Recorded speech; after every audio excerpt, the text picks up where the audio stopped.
tell you what, I'm actually excited about playing this. It's going to be good.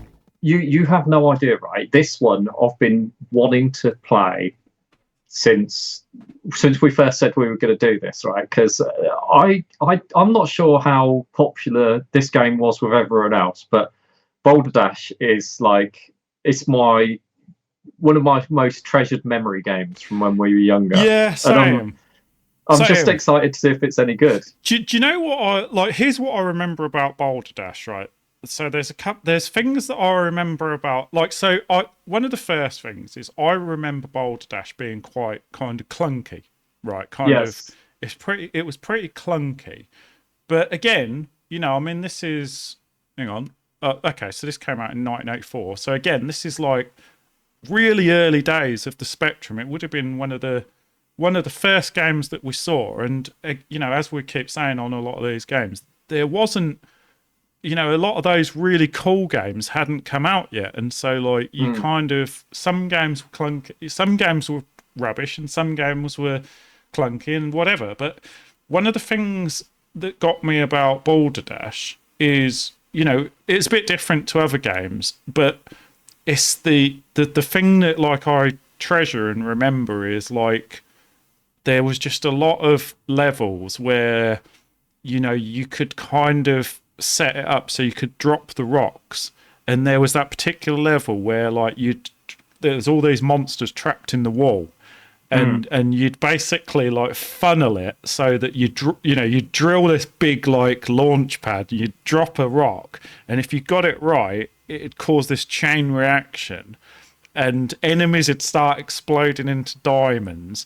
And I think it was probably the first kind of game that felt like this kind of sandbox where you were creating the game as you were playing it. You were the one that was your experience. You were creating the fun, and you could play those levels in whatever way you want. And even though it was clunky, that element of it made it amazing. Like, that, like, out of all the games we ever played, for that like sort of like feature, I can't remember too many games that old that felt that sandboxy and that kind of.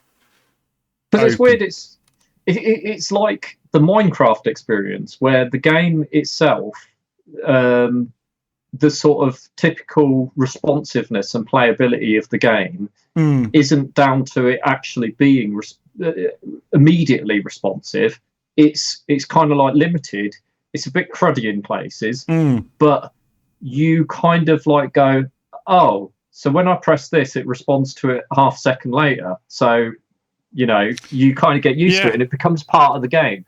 And that's the same on Minecraft. Like if you're trying to dig something or something like that, or place a block. I suppose, yeah. And it's funny because people like in developing games nowadays, when I develop games, I kind of like sometimes, you were talking about this the other week with attack cancelling, and if you're doing an attack and say for example you go, oh, I'm going to wield this big axe, and the character goes and starts swinging it down, should you be able to stop that attack?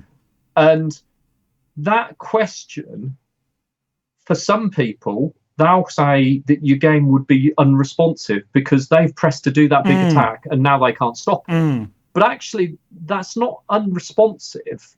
Like, an unresponsiveness is when you press for something to happen and it never happens. To me, that's unresponsive. The game isn't responding to your input. But responsiveness can be you press to do an instruction and that character carries out that instruction. And then if you then press to say, for example, do a magic spell after that, the magic spell will occur once that previous animation is finished. So, but you see, that's a modern game thing, because like these old games, like, I mean, they don't really, combat on these games doesn't compare to like modern games. But the thing is, it's like, when you think about it, these early games where you did have combat, like even things like, say, Castlevania, that kind of stuff, right? Like when you press the button, like the gameplay and everything was so simple, and like like when you press like on one of those old arcade games like Contra or something like that, you press a button. The games are kind of quite slow anyway, and so Yeah. you don't like. So the idea that you would just mash the buttons is kind of like it stops you from doing that anyway, because the nature of the game, the speed of it, everything like that is kind of a built-in function of the way the games were limited, and the speed of the frame rate, this, that, and the other. And so But I feel sometimes the newer games, because they don't have that, sometimes they miss out on a kind of like a sort of a certain charm that the older games had, where it's kind of like, this is the way the game works, and you play to its realms. Because a lot of the games are nowadays ultra responsive and you can interrupt everything, it means that there's no consequence to your decisions. There's that, but I also think that, like, what I was going to say is, like, something like, your typical kind of modern sort of fighting game, like a Dark Souls type game, where you kind of do a move, and then when you press the other button, it doesn't do the move straight away. It waits until that move's finished, buffers up the key, and then it does that move. In a way, I kind of feel like that is an attempt to, like, bring what was naturally built into those old school arcade games into a modern game. You're basically intentionally limiting the game to make it playable like an old school game is, in a way. Even though that's probably not the actual direct function. Like my brain, when I'm making games, I look at a modern game, and when I kind of do those kind of inputs, I'm like, yeah, what I'm doing is I'm slowing everything down to kind of play like an old school game. And I do think that, like, a lot of these games, like a lot of these old school games are really good, and they're still really good. And it's not just nostalgia, it's like they literally are really good and just really good gameplay. And I think, it's not too surprising that a lot of modern games are still kind of like hanging on to some of those old gameplay mechanics, because essentially, like, a lot of these first games, they kind of invented these mechanics, and there are certain things, like, so for you take, say for instance Super Mario as a platforming game.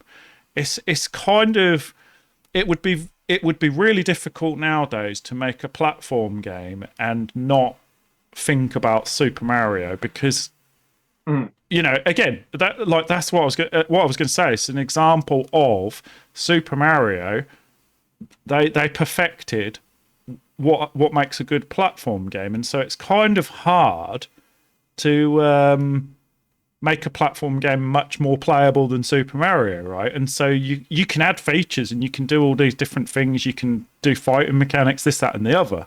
But ultimately, Super Mario is a really good example of how you do a jump, right? Yeah, definitely. Yeah. And so it's like, if you're making a platform game and you don't like look at the jump on Super Mario, and you've got jumping in your game, you're probably like missing out, right? You're probably making a mistake by not reviewing a game like that, or Sonic or something, And so even if you're reviewing it and going, the way Mario does it is really cool, but I actually want to take elements away from that to make it like, and I can't think of many games that do it other than say Manic Miner and Jet Set Willy, where when you do the jump, you're committed to that jump, and that jump happens however it happens. What's its name's like that? Ghouls and the Ghost is like that as well. Yes. Yeah. Well, no, hang on. Is it Ghouls? Which one of them? Can you double jump on both of them? Because one of them you could jump and then jump out of it. So Ghosts and the Goblins has got one jump, and then Ghouls and the Ghost has got a double jump. But what you can do is you can jump in one direction and then double jump in the opposite direction. Which is a really good way of sort of doing it. So a lot of old games like that, Castlevania, like once you jump, you committed and it goes in a arc and stuff. And to be fair, I mean, Super Mario, that fluid jump was amazing, and Metroid's like that. Metroid, yeah, that had a fantastic jump. And so they feel really good, and in a way, like for jumps, they are kind of like the equivalent of animation cancelling in a way. You've got so much control over that jump that you feel like a god, right, in terms of being able to jump and land your character. But what I was going to say is where it's interesting is if you're making a game that doesn't fit into the platformer realm, like a beat 'em up, or as you were saying, like a Souls type game or something like that, and you want to add a jump, you might go, well, I want my jump to basically the character's committed to that jump once he does the jump. But you might then go, but if you just did that and you didn't explore how jumps work in, say, for example, Mario and stuff like that, and I'll give you an example of saying on mine, I did it so that you're committed to the jump. Once you jump, you keep going in that direction because it's a beat 'em up. But on mine, you can hold the jump in a Mario sort of style to get a higher jump, which if an enemy's slightly further away, gives you that control over the jump. And it's quite predictable in a sort of Mario way. And you do different moves if you do a tap jump versus a hold jump. But I kind of modelled that, how you hold the key down, in the way it works on Mario. And I kind of like timed it so that it's a similar feel. I think the thing is, when it comes to game dev, there's so many different ways you can do stuff, and like different ways of doing things suit different things. And you know, it like a lot of the choices as to how you implement stuff, like pretty much like define what kind of game your game is. Like so for instance, on mine, like the jumping, you know, I made it so that you can jump, but you can kind of, it's not fully like Mario, but you can jump, but then you could like say you could jump forward and then hold backwards in midair, and you'll kind of move backwards. Okay. And so that's like interesting. and so you can jump, and like if you then hold left, you'll kind of drift left a little bit. So I've got like a little bit of aftertouch. Is your jump a high jump? It's it doesn't feel like a high jump, but it is kind of quite high. Like you can probably. So yeah, how long are you in the air if you do a big jump kind of thing? Like so I've got it so that when you're running, you can jump further. And like I think so, like if you're just walking and jump, I think you jump maybe 2.5, 3 meters, and if you run and jump, you'll jump 4 meters. But like it's kind of the height that you jump. I don't think you jump the full character height. So you don't jump 2 meters, but it isn't a realistic jump. You probably jump maybe 1.5 meters. That's interesting. It jumps high. It jumps high enough that you feel like you can jump more than a normal human would say. Yeah, so you feel a little bit special, little superhuman. But like one of the things that I like about it is it means from a platforming point of view. Like because the other thing is like because you know I'm predominantly set it up initially to be played on keyboard and mouse. It's like you can kind of hold down forward and then you can steer with the mouse. And, you know, so as you jump, like, you can steer with the mouse in midair. So you can kind of jump around corners and stuff.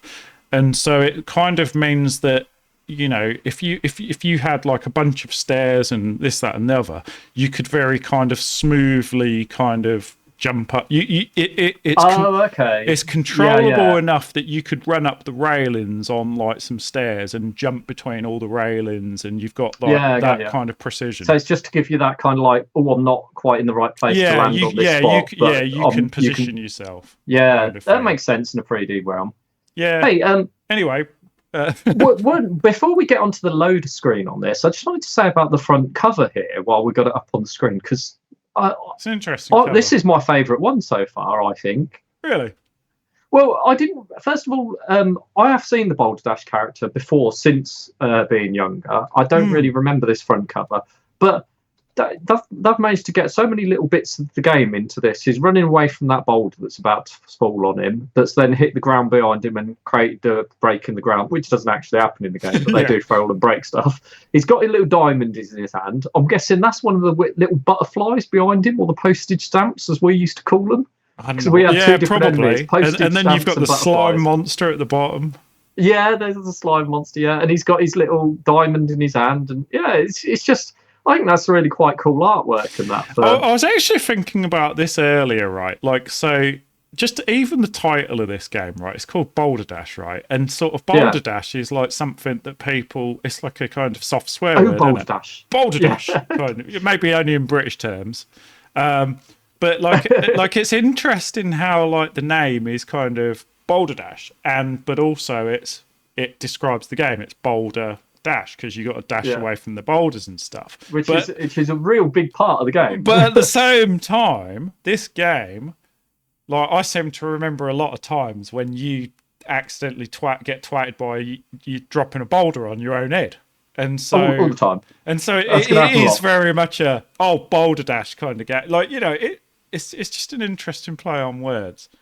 So we got a couple of little bits on this box that I didn't really think about. And the word front runner and First Star Software. So First Star Software presumably is the developer and front runner's the publisher. I'm not sure which way around that is. I'm just having a look now. I've got like a wiki page. But this is something, I don't know whether you can see this, whether you've got it both on your screen, the wiki page and the front cover. But if you look down in the bottom right-hand corner, it says SL84.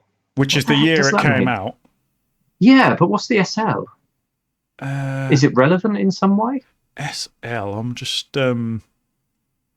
What a conundrum. Yeah, what a conundrum. I would say, so, like, it doesn't actually... Oh, hang on. So... Okay, well, on the wiki that I'm looking at, like, I'll reel off some of the information that we have got on this wiki, because to be honest...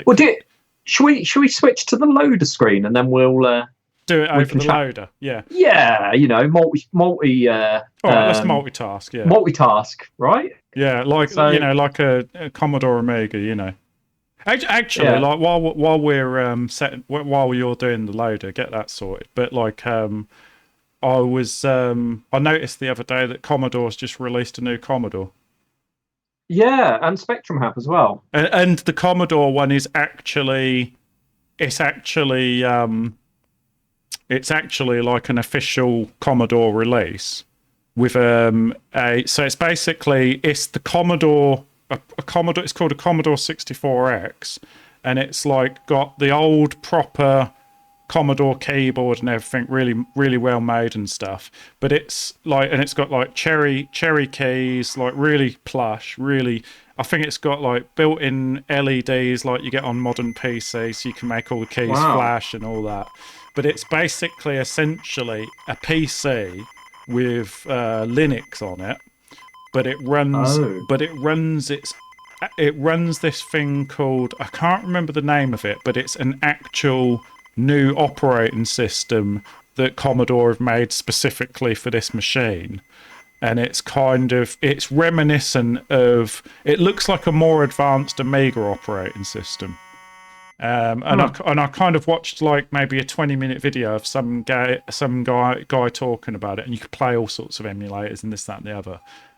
Just quickly, this fantastic. Says front runner on the main loading page. So yeah, look, suggesting that. Are they the developer then?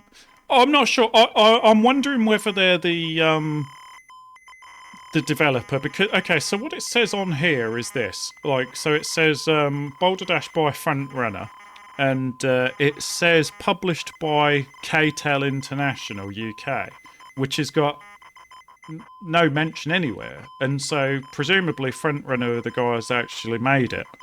And I'm not sure what Starsoft is, unless that's because they're not mentioned on here, strangely enough. First Star. So yeah, first Star's not even mentioned on this page. Like, so I'm just gonna. Yeah, it's not mentioned on the Spectrum page, which is something I found a little confusing. I'm just gonna have a quick look. First Star Software. Well, apparently so when you go to firststarsoftware.com, they have Boulder Dash as hang on, First Star Software. Blah, blah, blah, blah. So First Star Software, it says on the wiki page for them, they're a New York-based development publishing licensing company. So we think that they are the publisher then. Well, possibly a licensing company, because like and Front Runner's the Because the it developer. says on here, so Frontrunner, I'm thinking, is the developer, and then it says published by KTEL International. Hmm. So I don't know. There's a bit of confusion there. But the other stuff that it says is it came out for Amstrad CPC, Apple II, arcade. I forgot there was an arcade of this. Atari 2600, Atari 8-bit, BBC Micro, ColecoVision, Commodore 64, Electron. What's an Electron? Anyway, the W- Epic Super Cassette Vision. What is one of was them? the Electron an early Atari Atom? Electron? Is it an Atom Electron? I'm not sure. No, I think it was an Atari Electron. I think, but I'm not sure. So you've also got Epoch Super Cassette Vision. Don't know what that is. There's an FM-7. It also came out for Game Boy, the Intellivision, iPhone, MSX, NES, PC-88, PC Booter, and Nintendo Wii. So, I mean, this game has been around for a while, and it's been released on so many more platforms you could shake a stick at. Do you want to switch over to your game, bro? Actually, can you switch back to the front cover just for a sec? Yeah. Yeah, so that SL84 turns out that is the artist's signature who designed the front cover artwork. Oh. It's a guy named Steiner. Okay. Cool. And he apparently regularly starts his little signatures in his bits with an S. That's cool, isn't it? And then something. But yeah, that's the artist's signature, not anything to do with. I'm guessing he put 84 because it was the year 84 at the time or something. Yeah, it must be like when he done it. Like that's pretty cool actually. I don't think we've seen that on a game yet, and the fact that he's signed the artwork, that's pretty cool. Yeah. While we're on this front page, I might as well, because it's pretty short. So they've actually got the description here, which is kind of it's not quite as epic as Manic Miner and stuff like that. So the description. Oh, really? Yeah. So the description is, I haven't read this yet, so this is fresh to me too. So you are Rockford, and you have to dig through monster-infested caves in search of diamonds. In each level, you must collect a certain number of these diamonds in order to open a portal to the next stage. Enemies can be squashed by falling boulders, which are released when the ground below them is removed or they are pushed onto empty ground. But be careful, because these can also squash you. In later levels, difficulty is increased by new puzzle elements and shorter time limits. There are 16 levels to be completed and 5 different skill levels available, which affect the number of jewels which must be collected and within the time limit.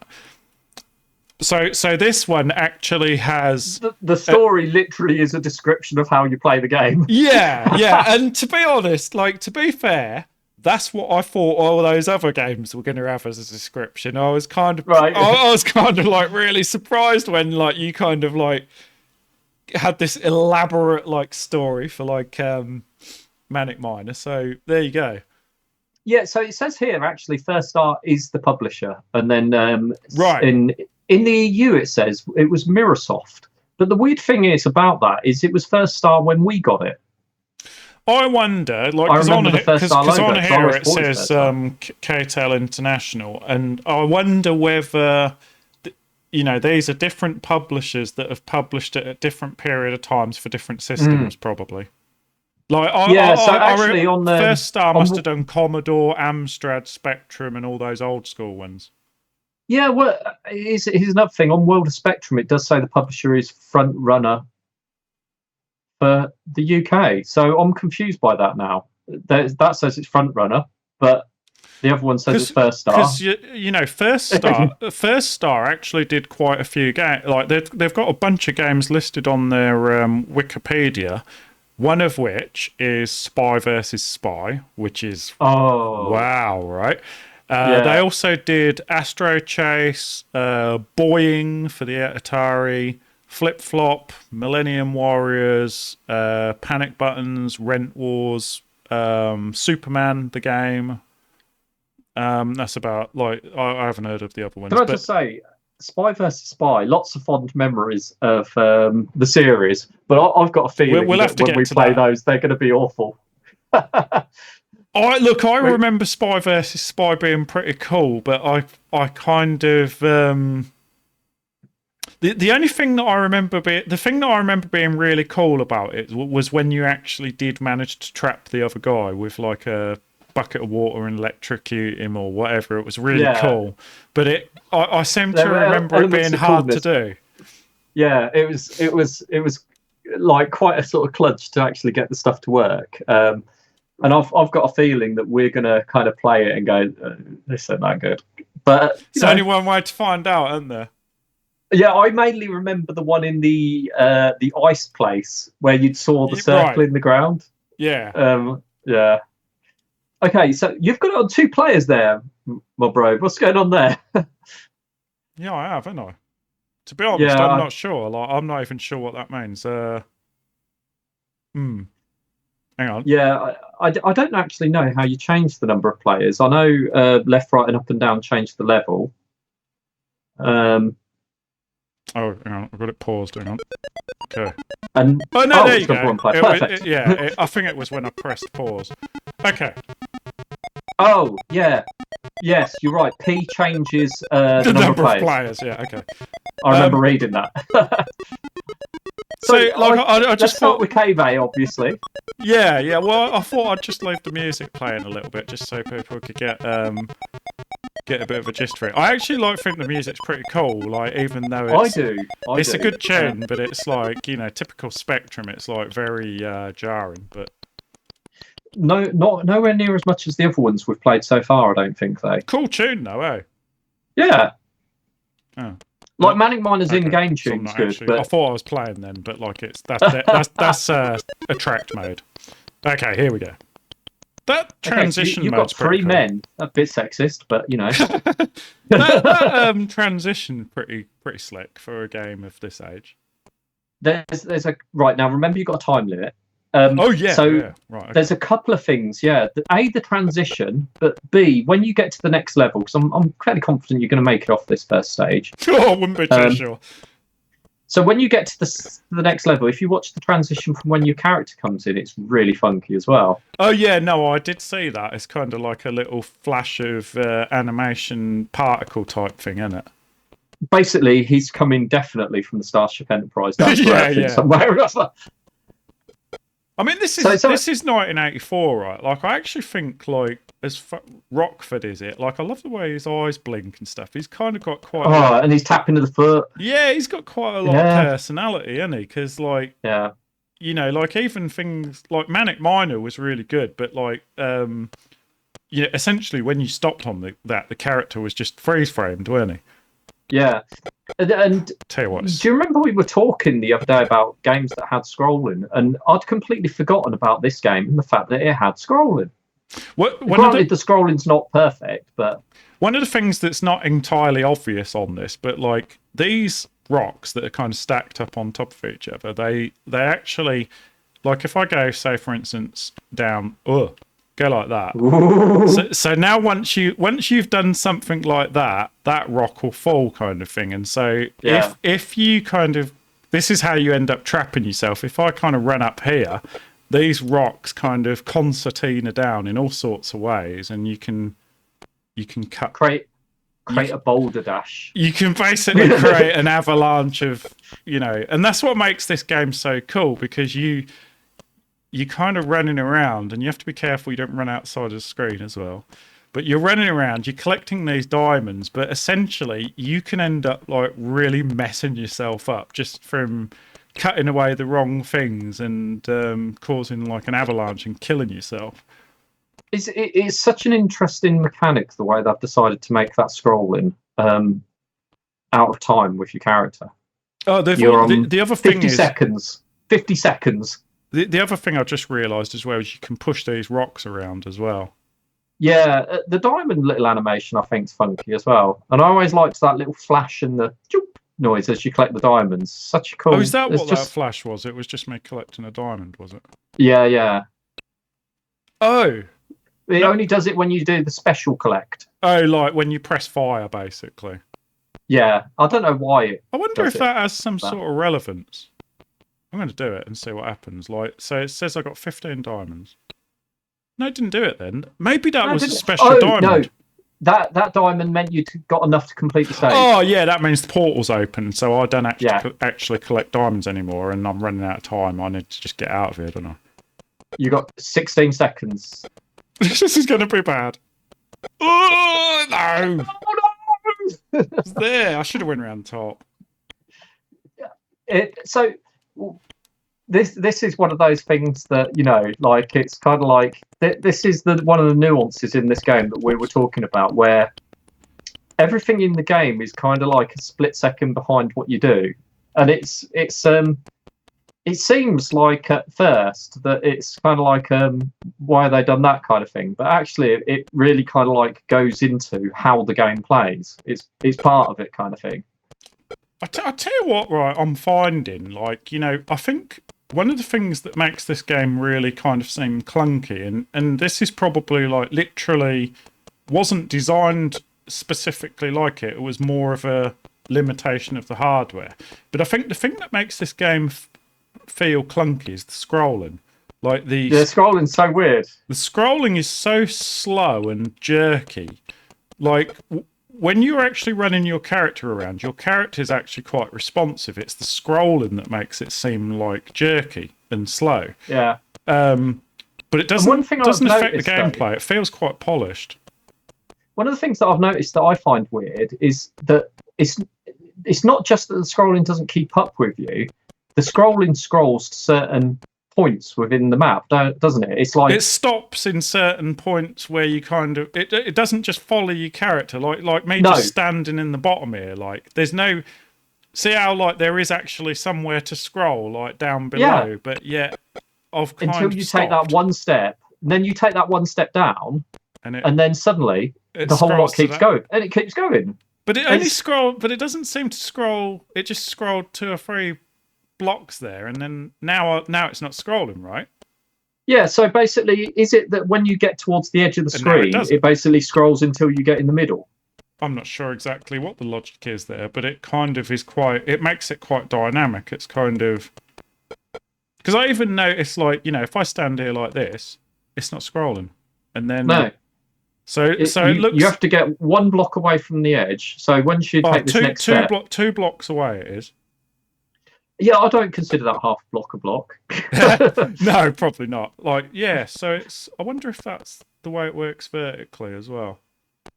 Yeah, I think it is, because when I was watching for you to go down, it seemed to be like that.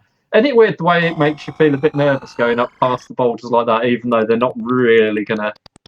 Yeah, because you just they're not really gonna hit you. Because you know you're gonna make a mistake. Mm. Oh, I like the colour scheme change. Yeah, white and purple and blue is pretty cool. This is the first stage where things are a bit bizarre. This is quite difficult because those blue boulders are quite hard to see. Yeah, and also, do you notice those boulders just randomly fell down there? I do wonder.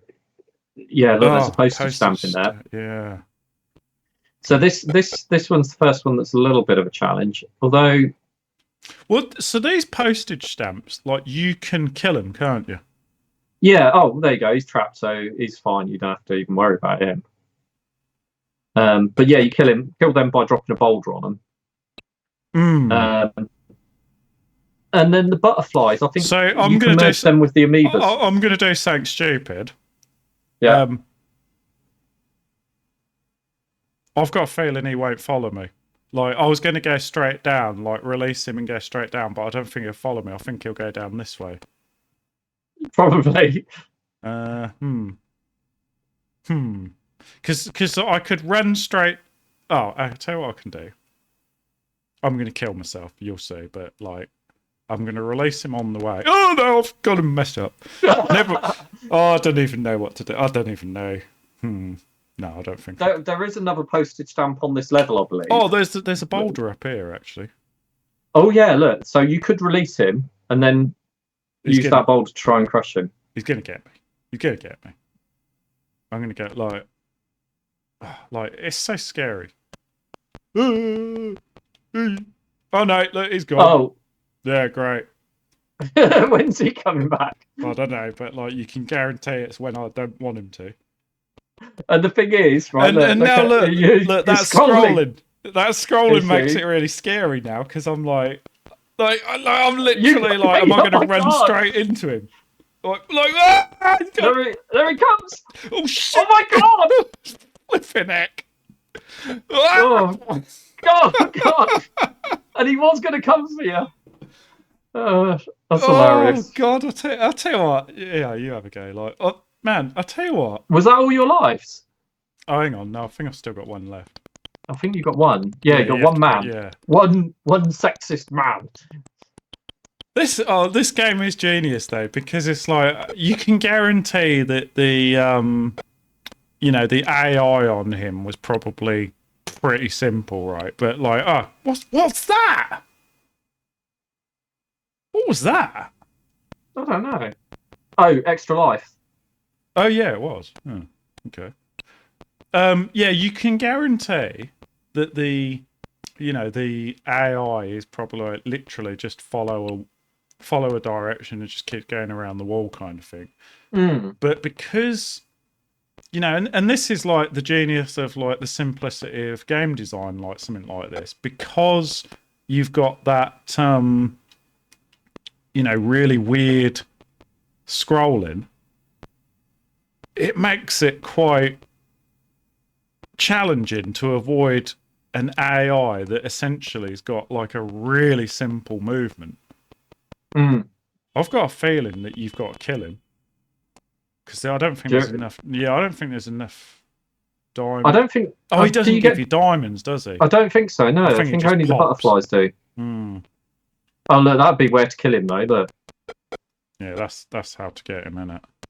Yeah, probably. I'm just gonna go for all the diamonds. I've got a feeling I might have messed it up because I think I left one at the bottom. Yeah, you definitely left one at the bottom near him, maybe two. See what's wrong here. Oh yeah, okay. Just one diamond. Yeah. I do like the changing color scheme though. Simple. Yeah. This is one of the games actually that the spectrum limitation nice really lends itself well to, because obviously you've got the two colors for the bricks, which creates. Where are you going? You've been here. I was just seeing if I could have a look down there. Ah, okay, peek down. Yeah, no, you've got to go all right. Yeah, the color clashing doesn't affect obviously the bricks, and they look quite cool. But then you've got the grass obviously, and then your character, but they're just confined to a single square, so it doesn't matter. Yeah, there's no color Postage clash. stamps look really great. Everything works so good. It's really clean, isn't it? This color scheme reminds me a little bit of. Do you remember? Oh, there you go. Look, you got a little diamond up there. Do you remember Batman? Like that had kind of they had kind of garish color scheme like this on that as well on some level.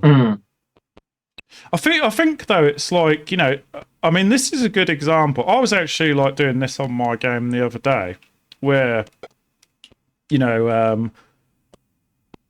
I'm trying to kind of come up with like some sort of like standout kind of because it's kind of like high fidelity graphics. I don't want to, high fidelity graphics can kind of start looking a bit boring kind of thing, like, so I'm trying to add some real stylization, and one of the things I'm like doing is like you got 10 seconds to find that out. I have no idea where it is. I don't know where it is.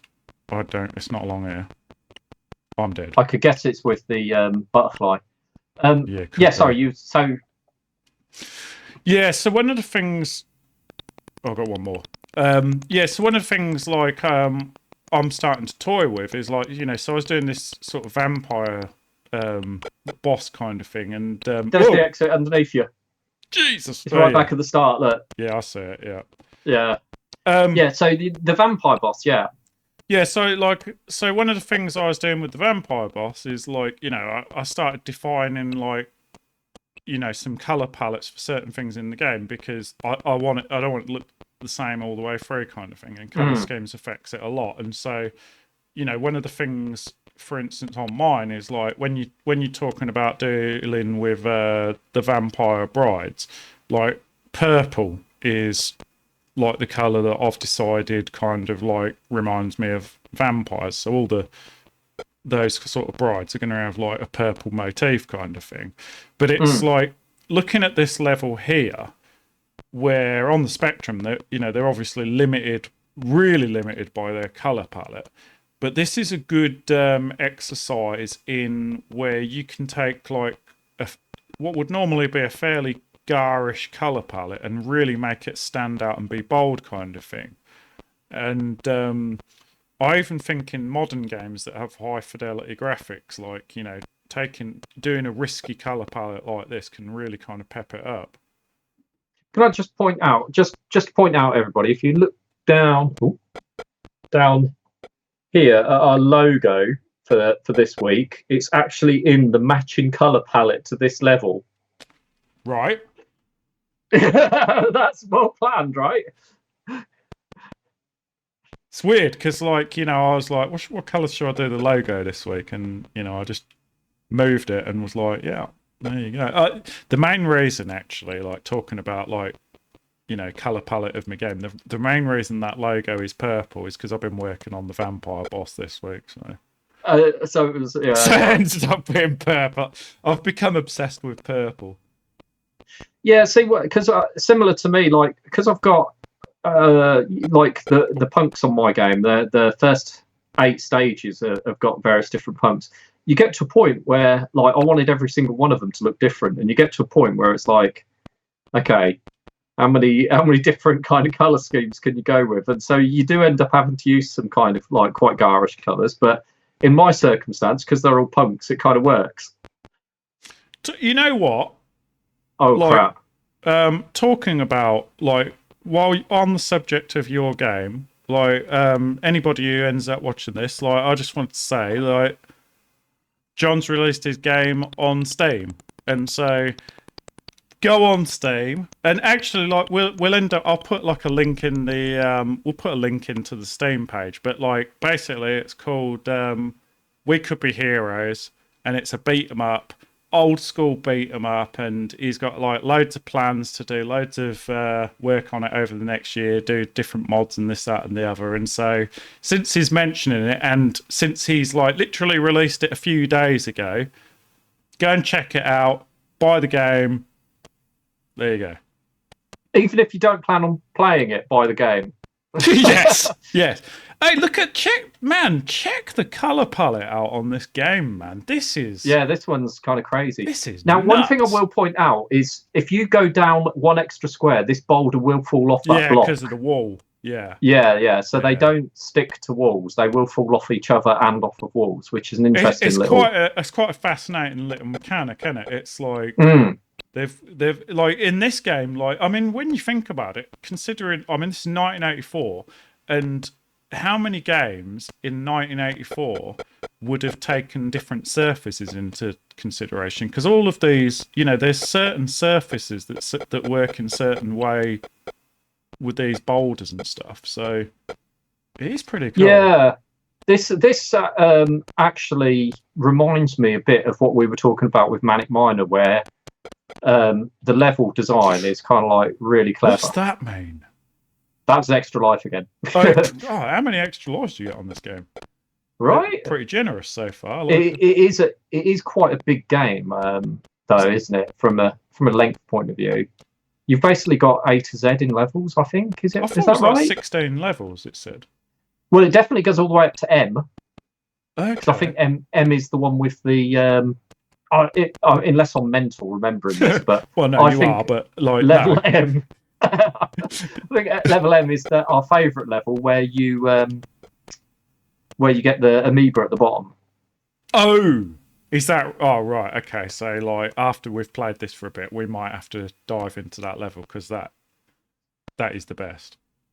I've kind of like. Oh, but that said, M is the 13th letter of the alphabet, so.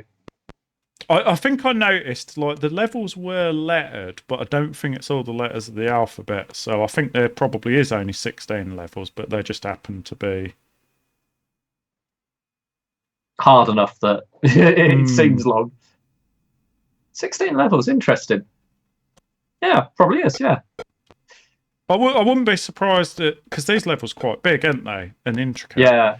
And Yeah. I wouldn't be surprised that the reason there's only 16 levels is like because it's 48k, isn't it? So they probably only had like, you know, I think it was like, what was it, 16k for the actual RAM for the screen RAM, and then you got like what 8k for the operating system and all that, and so you probably only got like 20k to actually live in, ain't you, in terms of making a game?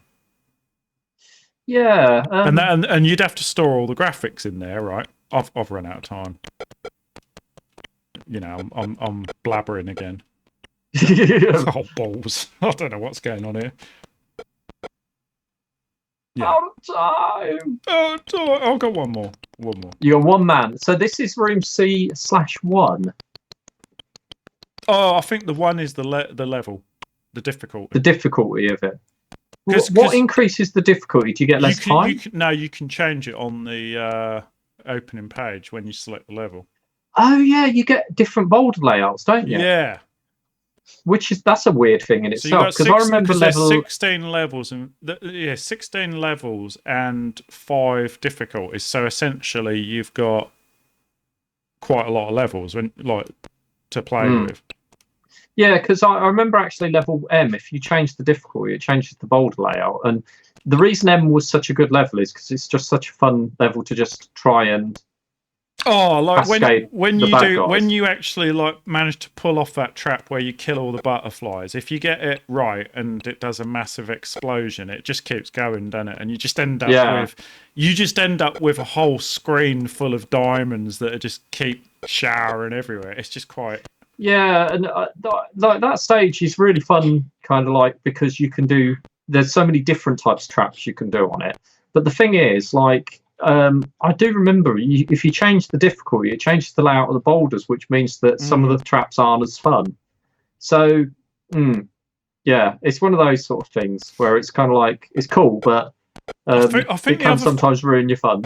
Yeah, well, I think the other thing that made that level really cool is because, like, you know, essentially you've got these solid walls that you can't go through, but when you hit one of those like butterflies with a rock, if the butterfly explodes in like a 3x3 kind of area and changes into crystals, and if any of those 9 blocks end up being a wall, it basically destroys the wall. And so you just I think it destroys the boulders and everything, doesn't it?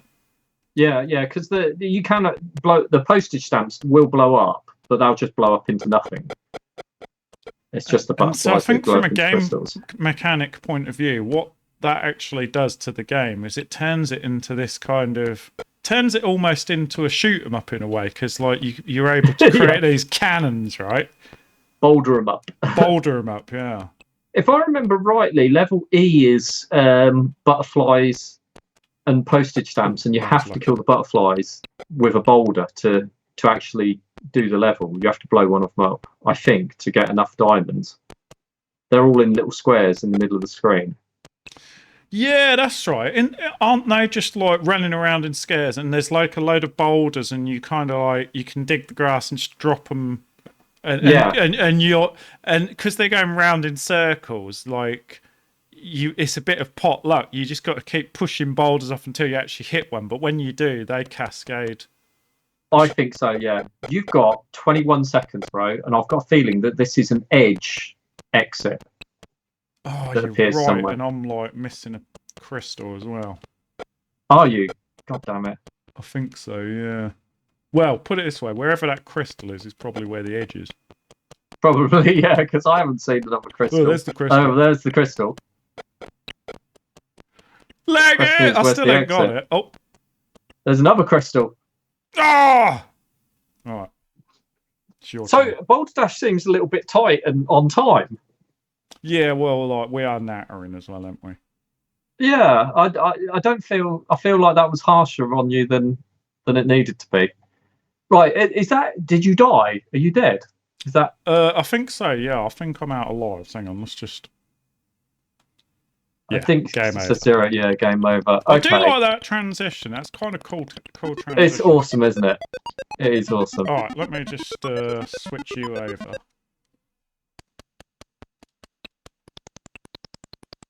Did you? Okay, let's see.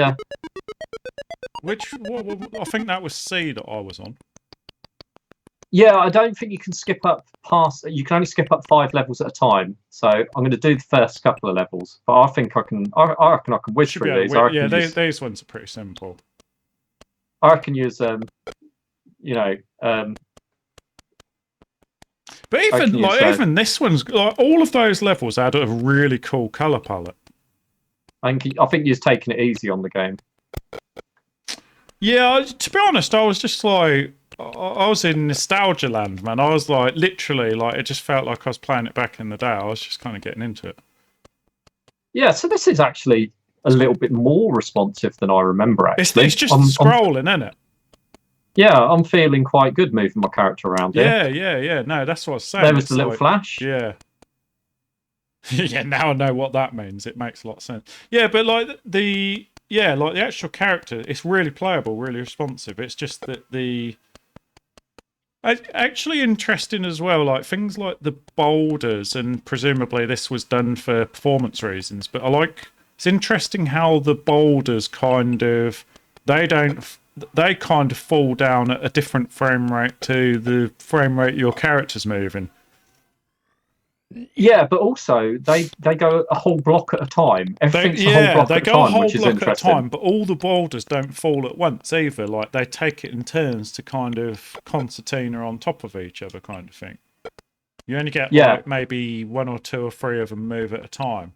They've done a really good job in terms of because especially like, I mean, think about this. Just 1984, right? What games had scrolling in 1984?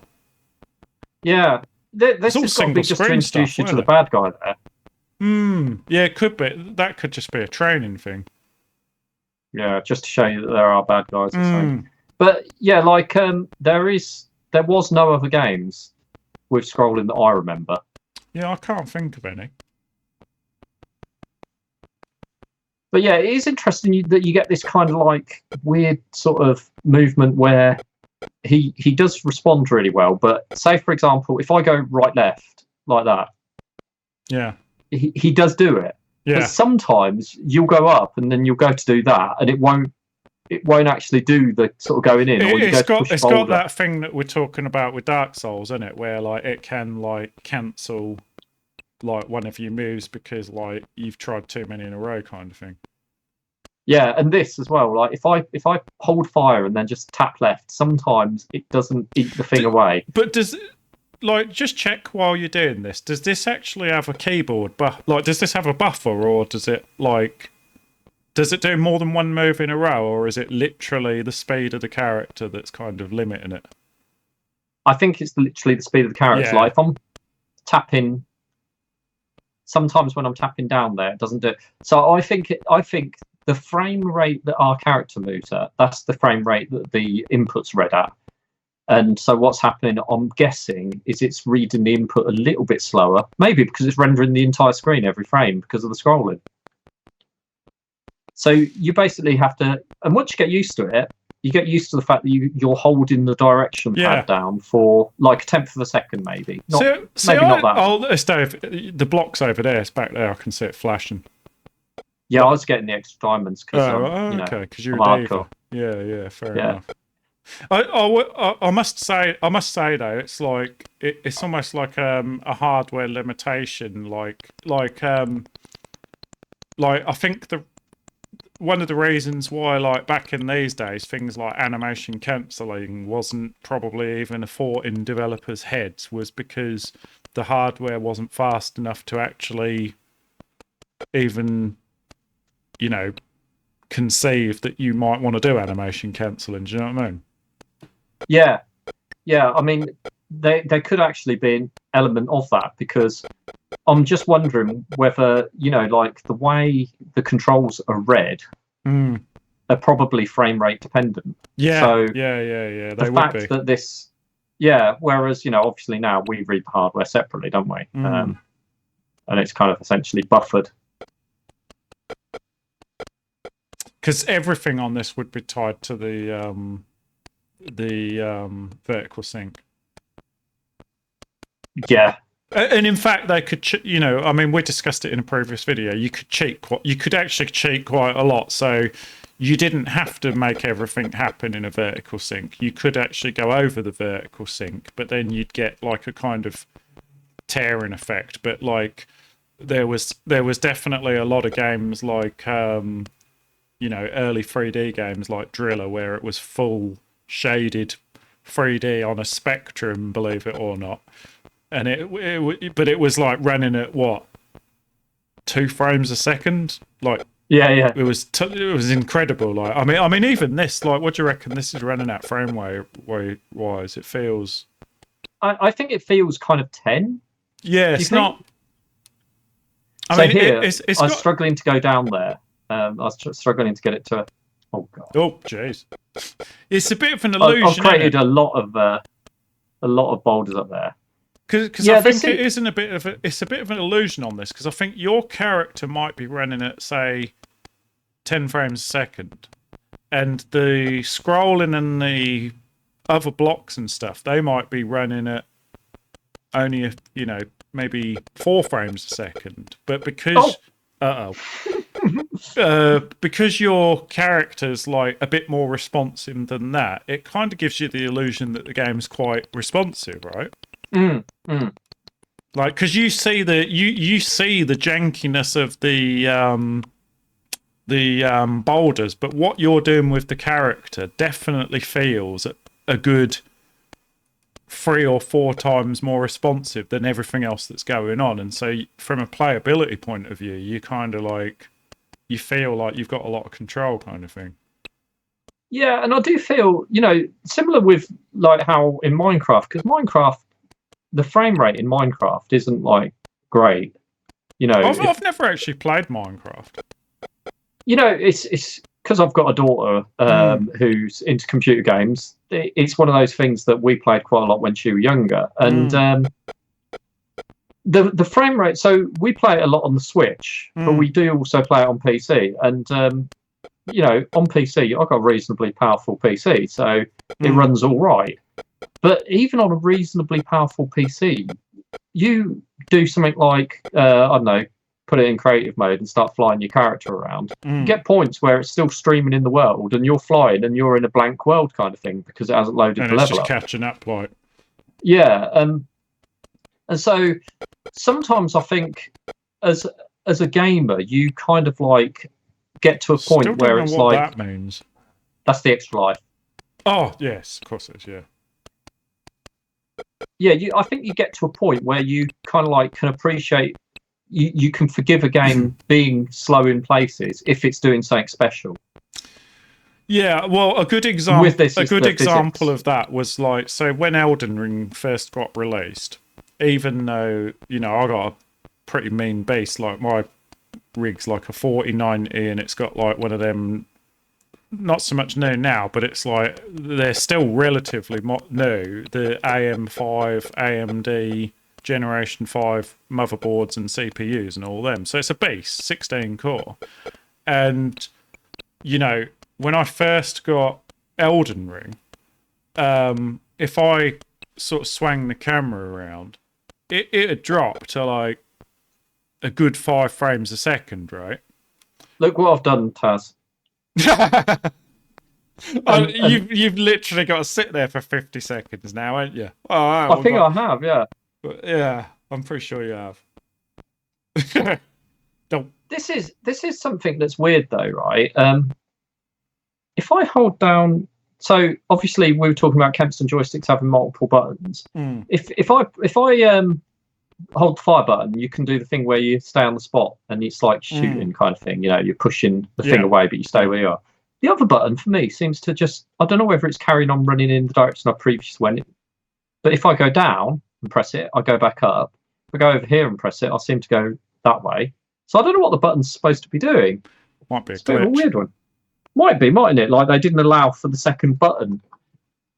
Yeah, well, yeah. So 18 seconds. So what I was going to say about Elden Ring, like even though it kind of like, you know, on a pretty beefy machine had performance issues on PC, it didn't matter because like there wasn't actually it wasn't that buggy. It was No. it was pretty solid, and out of the gate, even though it had performance issues, you didn't really care because you could play the game.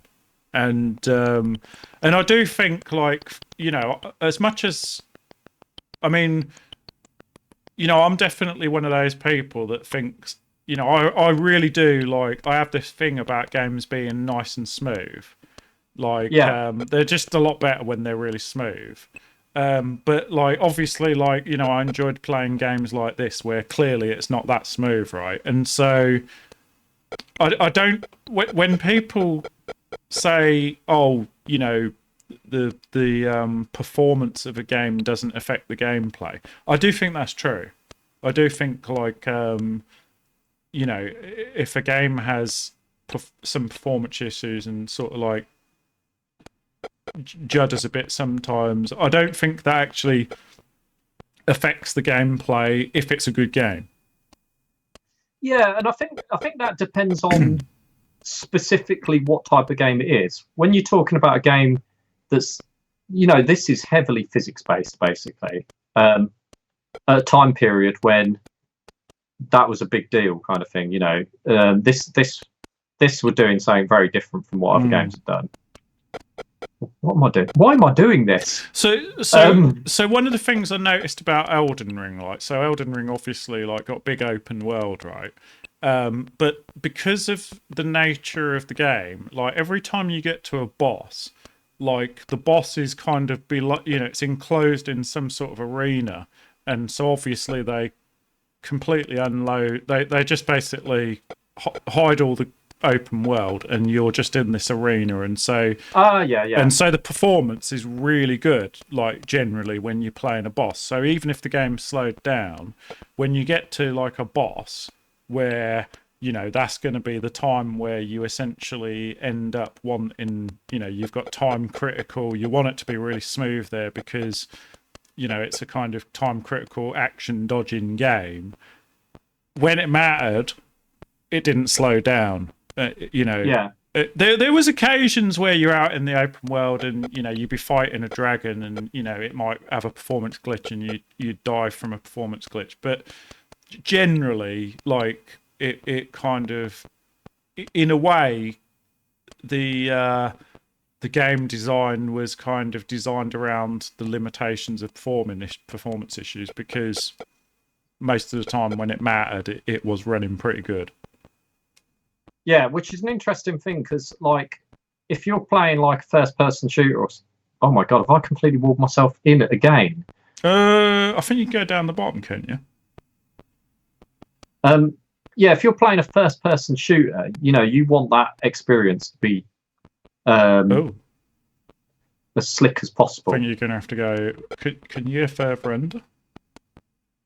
No, I think I've accidentally walled myself in completely. You can't go somehow down underneath that. No, look, you can like, yeah, that's it. Yeah. Okay, but then you're gonna have to. Yeah. Nice, and you got the extra life. But the question is, where the heck is the exit? Because that effect for the extra life is quite an interesting one, isn't it? Oh yeah, it's cool. It's really cool, but it kind of like it almost. But I want to know, where the heck am I got to go for this exit? Do you think? I think it might be. I think you're right. It's going to be in one of the walls. I wouldn't be surprised if it was in a corner. I'm going to guess top right. It's either going to be top left or top right, I guess. But now I'm starting to think that the thing to do on this level is get all the way down and come up from the bottom. Yeah, so you can kind of like stop the rocks falling down and blocking you in. Yeah, exactly. Yeah. This is another one of them games like Manic Miner, isn't it? Where like the actual design and layout of everything is pretty clever. Yeah, it's it is a really cool puzzle game. The only one thing, like the only one thing, having replayed this, that I would say I would criticise is the fact that they do hide some of the exits, because I guess what they're trying to do is they're trying to make you think logically long enough to do the stage and then have enough time left over to actually find the exit. I mean, I suppose it's part of the challenge, though, isn't it? Like, that's one of the ways they're making the game difficult. But my only criticism of it is that it makes it feel a little bit like a bit cheap. I could be doing, because I could be doing all this now buried my exit kind of thing. Yeah. And I'd feel a little bit because essentially with this, you've got to get through the level, get all the crystals as quick as you can, so you can actually spend a bit of time to find the exit. Yeah, which is then fine if the exit's somewhere I can get to. But what if it ain't? Yeah. I wonder how they deal with that. We might actually eat our words here. They might have actually thought of that.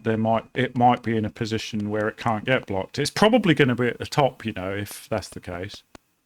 I'm pretty sure it is at the top. Has to be on that top row, because that's the only way they could ensure that you wouldn't be able to block it in. But even with that, I've got a feeling you could accidentally block yourself definitely in. Well, I already have, haven't I? I don't think you can block yourself in at the top, though, because you could always... Well, you That's did. where I've You got did. myself You in did. before, didn't I? Yeah. Okay, so I don't know. What are you doing? Don't do that. I didn't want to accidentally block myself in without having the opportunity to dig this stuff out down here and release these fudging things here.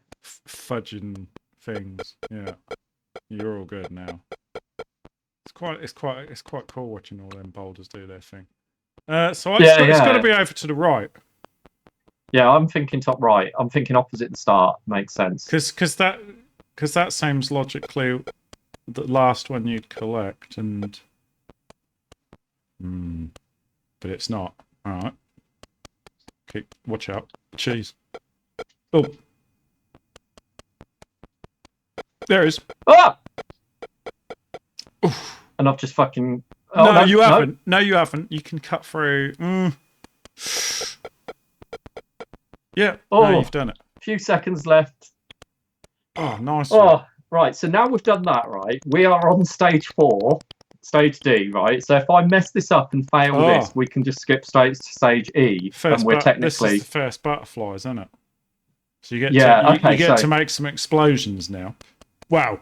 We say explosions like this is like the crudest explosions you've ever done, but still, now it's turning into a explode 'em up. Right. So I've got a feeling. Yeah, there's no.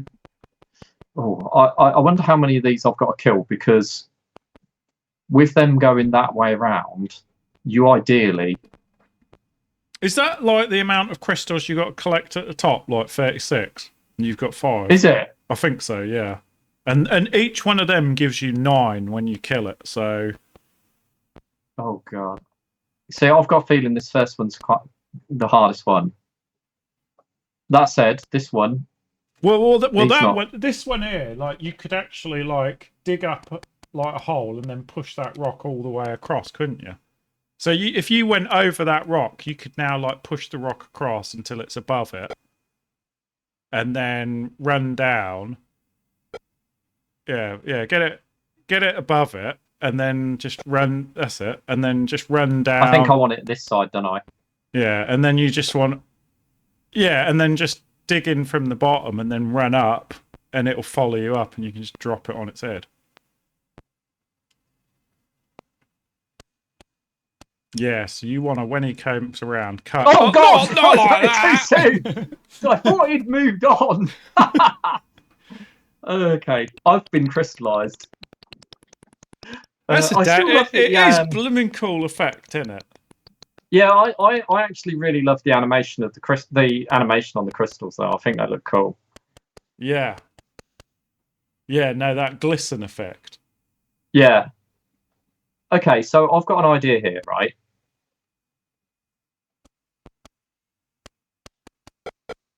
Is this my idea? Oh, right, okay. Wait for him to come back, like. Yeah. He's going to go around the corner though, so watch out. Go. Yeah. Boom! Yeah. Boom. The crystals all big like that. They look awesome when there's like loads of them. Yeah, especially when you fill the screen, like on the later levels, when you get the chain reaction going, you get hundreds of them and they're all just falling down and sometimes they just keep going, don't they, after the level gets destroyed. It's blooming cool. Yeah. Okay, so I can use the same logic kind of on this guy, I guess. Yeah. So I can't remember what I did.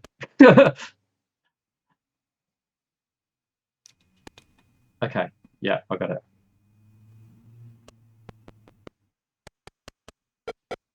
Oh yeah. He's going to take ages to come around though. He is, and this is the thing. I might run out of time here. Nah, yeah, I think what you want to do is like dig a trench to him and then like just run, like position a rock underneath and then run up on top of the rock and then move out the way and the rock will just drop down on him. Very nice. Oh, you missed him. Oh no, you didn't. You got him.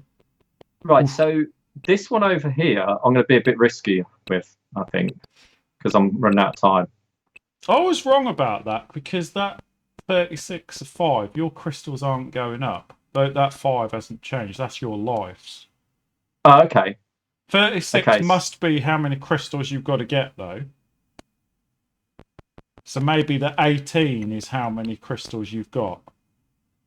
Yeah. Yeah, it is, yeah. Yeah.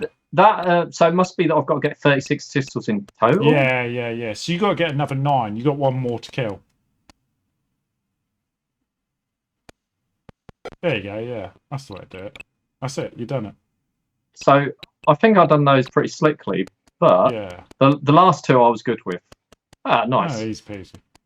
So now we can skip straight to stage E, definitely, because we've done all of the ones in between. Man. You got like 6 lives now. Oh look, like now it's got a bit of a jiggle on it as well. Oh, I don't remember this stage. Oh, this is the one where they're all going around the outside, and you've got like one rock to like. You've got to like time it.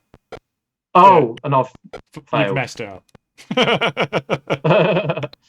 That's why you got so many lives, man. I need so many lives on this one by the looks of things. This is an interesting level, isn't it? It's like you just got to literally time it. Yeah, I'm not going to do so good with timing this one, I feel. Wait, was that a bonus level? Is it going back? That was just a bonus level. Bonus level. Okay, so you didn't lose a life. Well, we didn't even know. Oh no, you did lose a life though. Yeah, I did lose life, but so it was a cheeky bonus level. Oh right, and so now you got to collect. You got to let them out, but you can kill them, but they don't do anything, do they?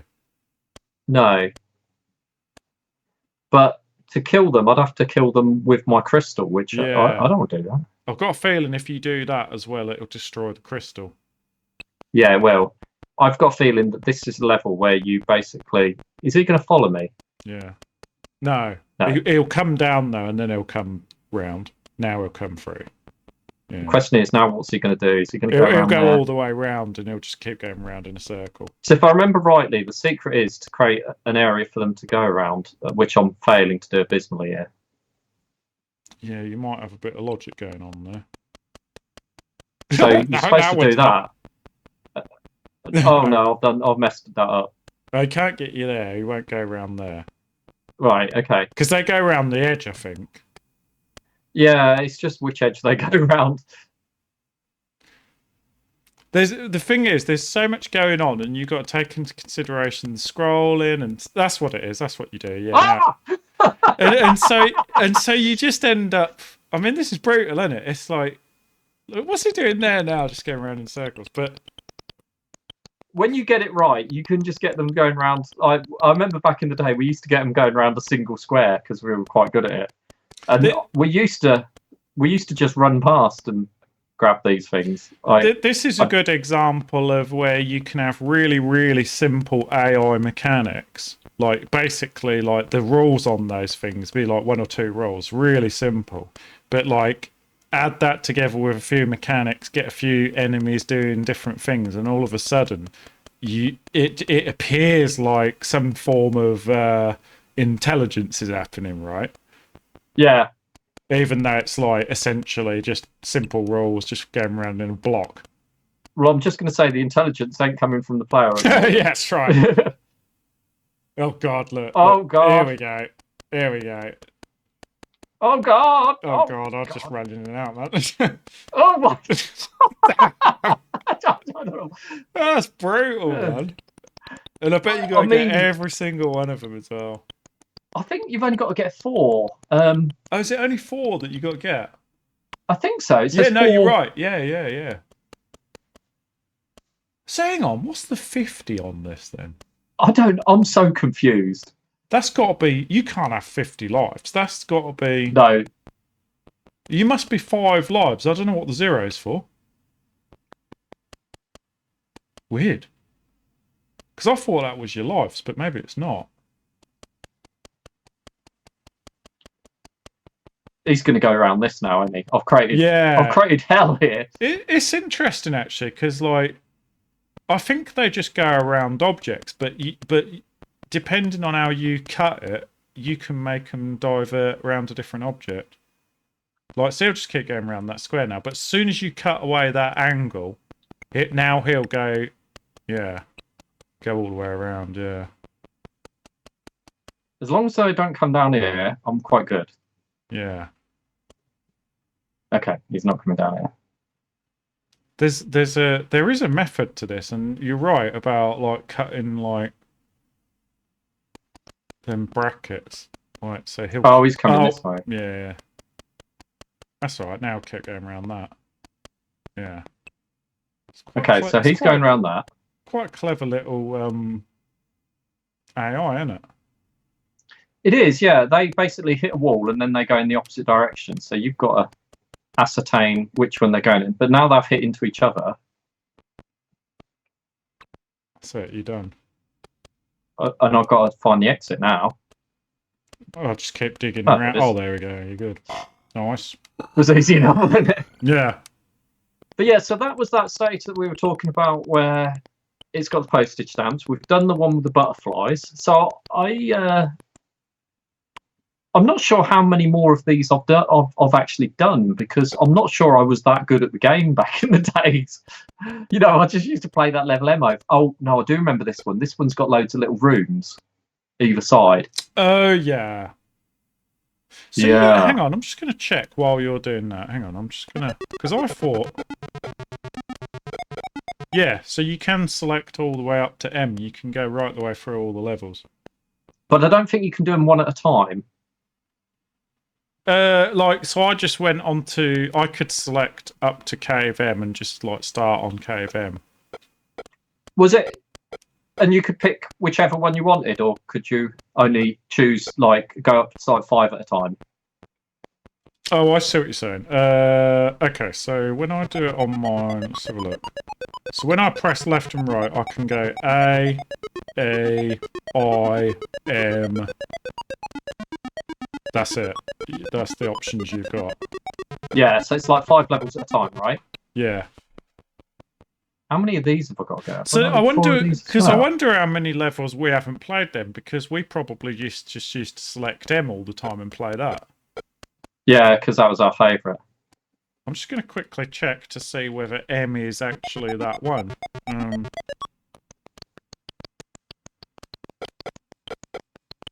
Oh, I've spooned this big time. Oh, I don't...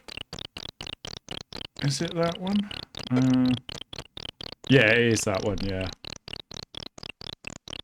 I've messed up a little here.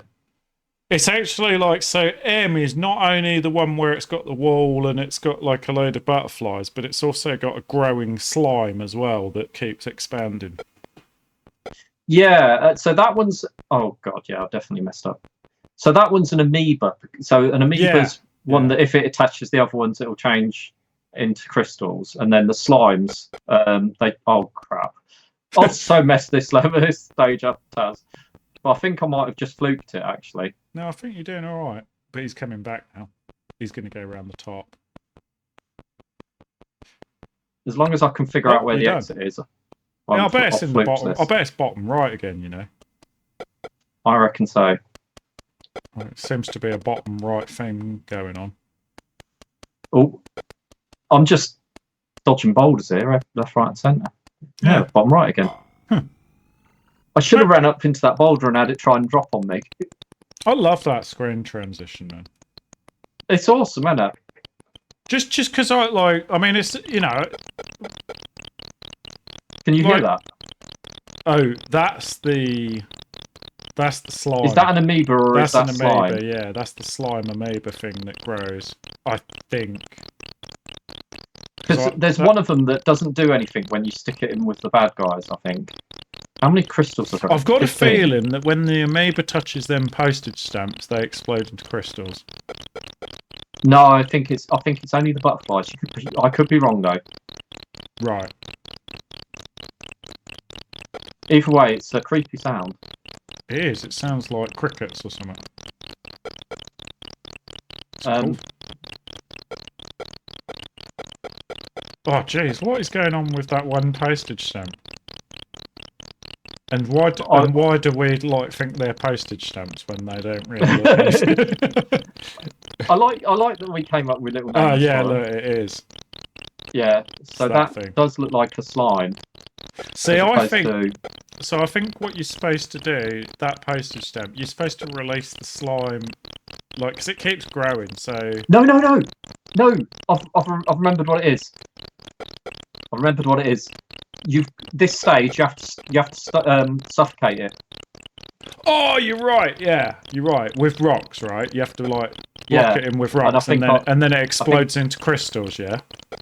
Yeah, and I think I've messed up because I don't think I've got enough. I don't think I did it fast enough.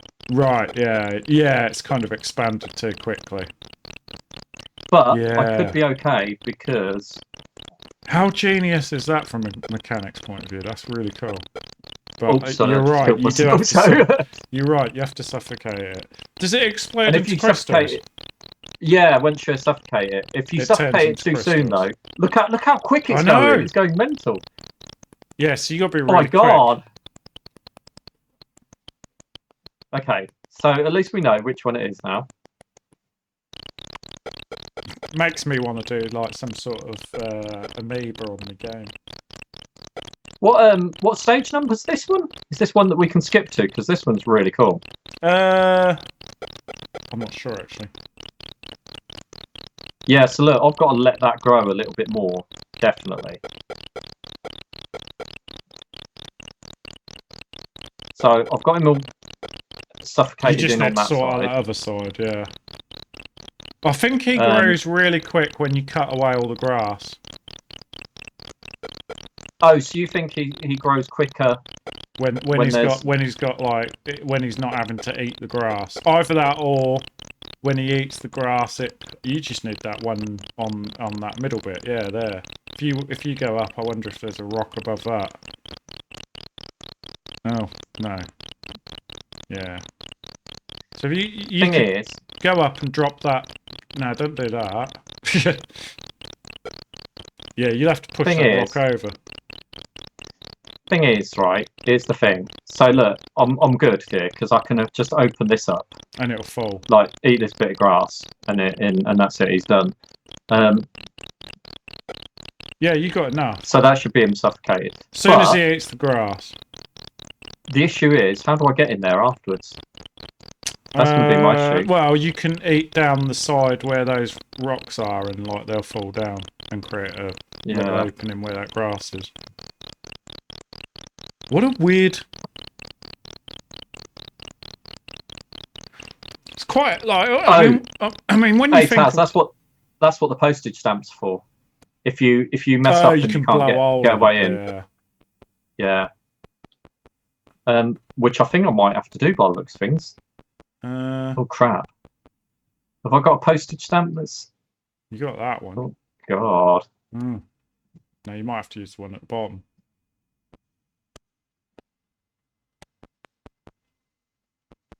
Because you're gonna have to drop it.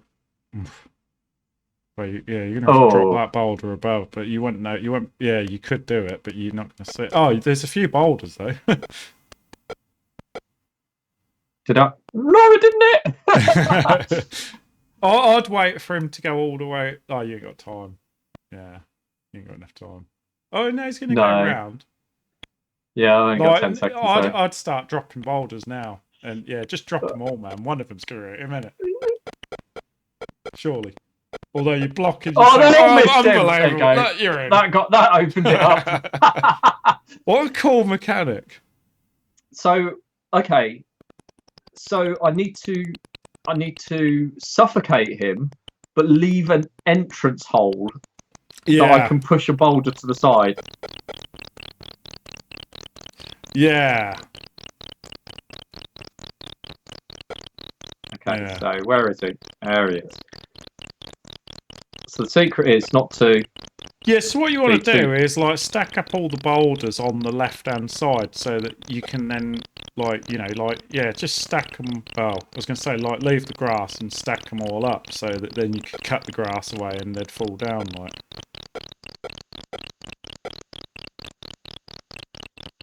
Okay, so that's... Oh, that... Then if I get that one, then I just need to... It's so difficult, isn't it? That's what makes it such a good game, isn't it? Because it's so tactical. I wonder if this would work. Oh, like you just stand there. Yeah, maybe. He's not because going to can't hit me, kill is he? you, can he? As soon as he's at that grass and filled that space, yeah. But then the only other thing you got to deal with then is when you go in and collect all the crystals. Yeah, you're going to get bombarded. Well, I think Like, you're right. This will probably work. That's cunning. That noise is wicked. Hey! Okay, so this is where it's dangerous because I'm going to have to go down. I think and you're then just going to have left. to run all the way across. I reckon. Just run across. Yeah. Oof. Yeah. Oof. Okay, hang on. You can use the special fire to get. I was going to say you could have. Oh, you can. You can shift that boulder. Have I got enough? I've got enough already, haven't I? Yeah. So the question is, where's the exit? It's probably going to be bottom right again, isn't it? I'm going to check bottom left. It's not here. I'm thinking it's bottom right, as you say. It must be like they must have purposely put it in the bottom right every time, so you don't have to find it. Yeah, it seems to be a kind of consistent thing that it's bottom right, and we seem to be starting. If it's bottom right this time, then clearly that no, it's not bottom right. Okay, they've juiced it up a little. Oh, there you go. It's still right though. Still, yeah. See, that was an interesting one. So far those exits actually haven't worked out being that annoying. No.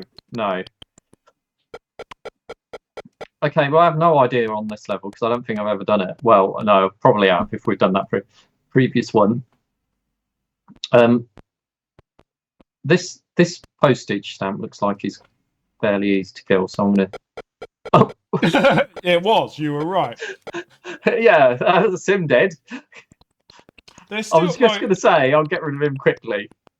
Well, what a one silly. thing I was going to say, like, it's still quite remarkable, like, given that there's only really 8 colours on the spectrum, they've still managed to, like, every level so far has had quite a nice combination of colours and uniqueness in terms of the way it looks. Yeah. Like, their choice of palette's been pretty interesting. I'm not really... Yeah, I'm not sure. I think this is just a maze of boulders, isn't it? So you kind of like... Oh, no! It's the magic wall. Magic wall, yeah. What do you do with that? Like, is it... You clear out underneath it, and then you drop boulders on it. And they turn into diamonds. Yeah, so you have to clear out this area here. Mm-hmm. Yeah.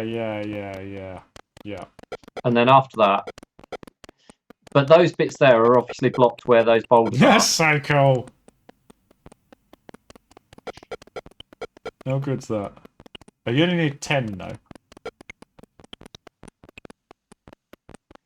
If you wanted to be, you know, if you was actually playing the game, I wonder if you could use this to farm lives, because you could shove so many through there. Yeah, get lives from it.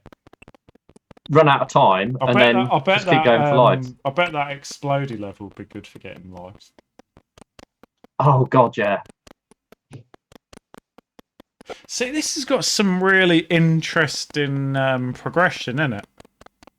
Yeah, because really, when you think so about far, every level has presented something new in the last few levels. Do you know what I mean? It's like every time a new level starts, it's like, what have you got to do? And then... Yeah, and the thing is, some of the ideas that I've actually come up with, they probably didn't really need to. Like, they could have just done... they could have just done simple boulder puzzles and just done the whole thing, so it's simple boulder puzzles. But instead, they've kind of like come up with these things that have made each one sort of unique. Oh, this one seems familiar. Oh god. Oh god. Oh my god. I do remember this one. You got to do the run, ain't you? You got to do the zigzag. It's just impossible. It's going to take some. This is going to take. So now this is going to take some Dark Souls time, isn't it? You're going to have to get. I think that was a bonus stage again. Yeah, right. It's a bonus stage. Yeah, right. Oh, now I remember this level. Oh my god, this one's horrific. If I remember rightly. Oh, you got 75. Oh, so that's the final level, isn't it? Like the exit up there. Oh, is it? I think so. Yeah. So you've got to collect all the crystals, but like not trap yourself. Although it's like there's two containers. You've got that left container and then the right container and then the middle container. Yeah, and I believe somewhere there's a butterfly. Okay, so I think right, because that's going to fill. Yeah, that's going to fill that, isn't it? Yeah, I think you're supposed to release that. Now, if I remember rightly, as they're falling in... You can go through and collect the crystals, but you just got to be really careful. Like, you can shoot them crystals, can't you? And if you want to get really cocky, you can run in and dig under the crystals. Because, like, once you've got stuff something on your head, you can't get crushed, can you? Oh, yeah, that's right. You just got... The only thing you got to be careful of is you just don't want to get trapped by the rocks. Well, that seems to have stopped releasing at the top there for some reason. And you can push that rock down there off as well. Okay, so you can get all of them crystals. Like, because you can push that off and get those ones, yeah. Yeah, and then we can just go, chow, chow. Yeah. Yeah, so look, what does this other fire button do? It seems to just go upwards. Which is weird. Oh, maybe that's just like an up key. Like another up key. Yeah, it might have been that back when this was released, joysticks didn't have the extra button, or they did. There's actually quite a lot of diamonds on this level, so it's like, because you've got like 50 already. Yeah, there's an insane amount. I might release the other side. And see what think happens. that's what you got to do. Like clear out some space on the top, then. Yeah. But you just got to be careful that you don't block the exit, because I'm pretty sure. Where's the exit? It's in the other like slot. If you go up to the top of that slot, look, I've run off the screen. Yeah. Hello. Like, yeah, it's up. It's up. Like I'm pretty sure that's the exit. Okay, so if I go, for a minute there, I was going to go, don't do it, don't do it. Now, if I can get across one. So can I get these as they come? You can collect them as they come. No. Oh, it's not doing it. No. Okay. They got to be still. They got to be still. They got to be bouncing. I think they got to be stationary, aren't they? So you can collect them. Because I think this is going to like go for a bit of a while, because there's quite a lot of rocks up there. So this is where I think. Yeah. Oh, it's finished.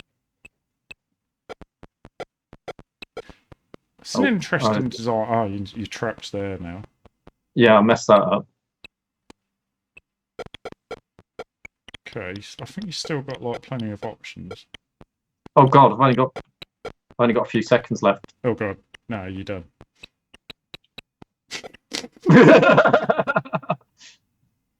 See, at that point, it was going to start getting desperate, weren't it? Because you. Yeah. Okay, so now we know what to do. So go over to that side, release it, come back to this side, release this one, let them just fall, and then do whatever you do afterwards. Mm. I think collect these ones quickly. And carefully, because, you know, I'm probably going to kill myself. Go on, push it. Thank you. Those wall graphics remind me of Ice Climber. Yeah. I was going to say Super Mario, and it's funny actually. I guess same thing, isn't it? Yeah, I saw something a little while back on a development forum, and somebody had posted their game, and someone goes like, stole the bricks from Mario much, and I was like, Mario's bricks aren't actually that original, like. Not really. There's only a few ways you can do like bricks in an 8x8 square, right? Yeah, exactly. Yeah. I mean, they're just bricks. If they look like bricks, they're going to look like the bricks on Mario. Yeah, pretty much. Yeah. I mean, let's face it, right? The bricks on Minecraft. Not that you played Minecraft, but I'm sure you've seen it. But the bricks on Minecraft look like the bricks on Mario, but in 3D. Yeah. And I kind of think there's certain things I think like so you could say that the coins on Mario are fairly unique to Mario, I suppose. But yeah, because they've only got a weird slot rather than a currency symbol. I don't know whether like bricks, definitely not. Like question mark block, obviously that's Mario. Yeah, because the argument you can put there is that does it have to be a question mark? I mean, the thing is, though, I would argue that, like, you know, it's not exactly a genius design. Like, somebody would have put question mark on a block sooner or later. They just happened to do it. They just happened to get there first. Yeah. Yeah, I wouldn't say a question mark block is because what's the other? They've got an explanation and they've got a question mark. I mean, what else can you put on a block? You know. Yeah. You know, apart from like letters and stuff, but that's not. Which, let's face it, if you were doing Mario now and Mario already existed, like if someone had tasked you with doing Mario and a question mark or block already existed in a different universe, you'd probably just put a mushroom on it. Well, so like, so here's a good example. Tell you that it's saying unusual, that it could be anything, I suppose. So here's a good example. You know, when Flappy Bird came out, right?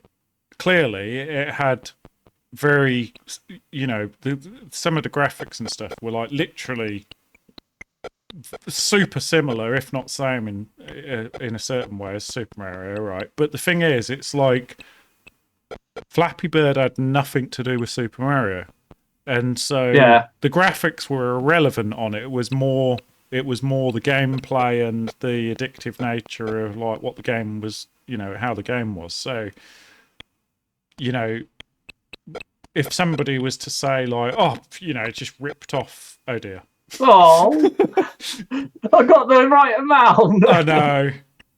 Yeah, if somebody was to say, oh, I just ripped off the graphics off Super Mario, it's kind of irrelevant, really, because Flappy Bird had its own thing in its own right and deservedly, you know, whether you like it, whether you think it's a game that you'd play or not, it's still deservedly made a mark, right?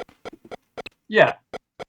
It happened to be like an addictive little game, you know. Yeah, I mean, it basically the only thing from Mario that it ripped off was the fact that it had pipes, but pipes and maybe you know, yeah, that's about it, really, isn't it? Pipes and clouds and a couple of things like that.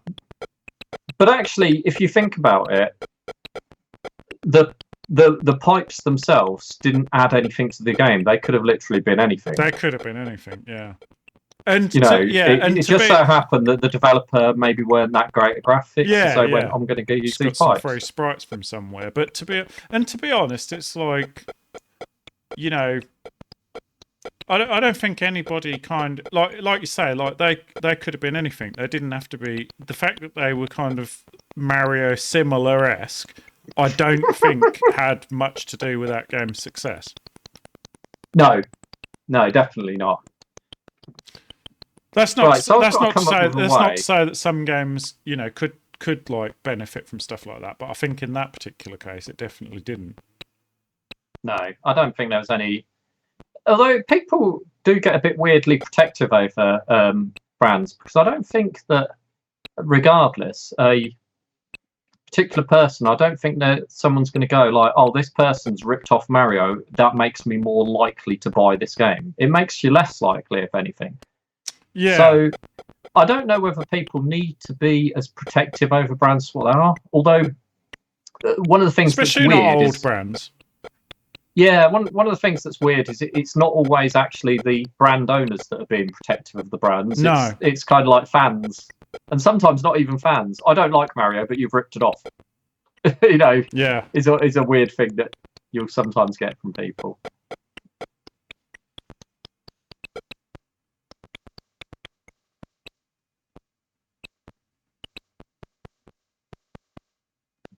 Okay, I'm going to unleash these ones over here.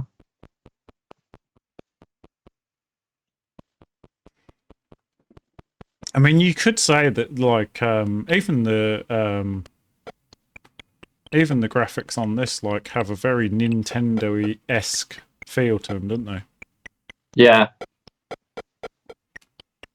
So look, I can do this and collect some of these as they're going down. Yeah.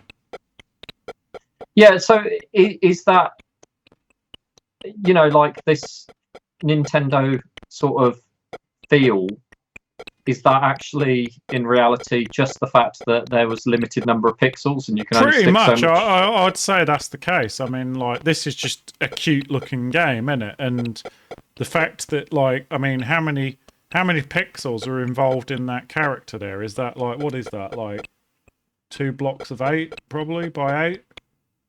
It's like how much character design can you do in 2 blocks of 8 by 8 pixels? You know. Yeah. It's the same as like we were saying about Manic Miner and how like Chucky Egg kind of like the character looked like Manic Miner, because it's like once you've got arms and legs wiggling about, it's like how many. It's gonna look like a good designed character, right? And a good designed character is gonna look as almost the same as another good designed character at such a low fidelity.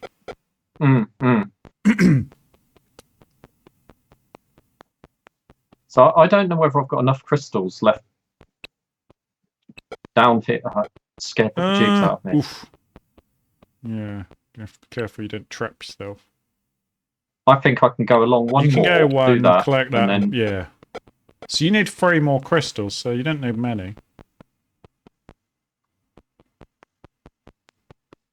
Can I get onto this right-hand side? Because if I can, there's probably 3. I mean, I have no idea where I'm going. Oh, you got 2 that you can get there. Oh, there's 3 there. Just got to be careful not to. That's it. You're good. And then I can do that just for a laugh and get that extra one, just to annoy him. You know, just to show off, like, you know. Yeah, I got 7 seconds now. You don't even need to be on the screen. 2 seconds. 2 seconds. Oh, 0 seconds. I was like, I'm missing this because. Okay, so what's this? I remember room this. J. Can we skip to room J? Is that a skippable room or? No. Hang on. Let me just check. Which ones can we go to? Hang on.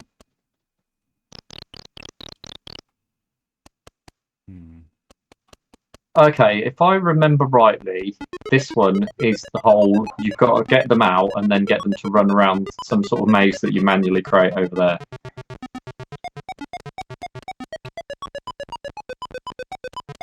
Oh, so we can go to I. So the one before that.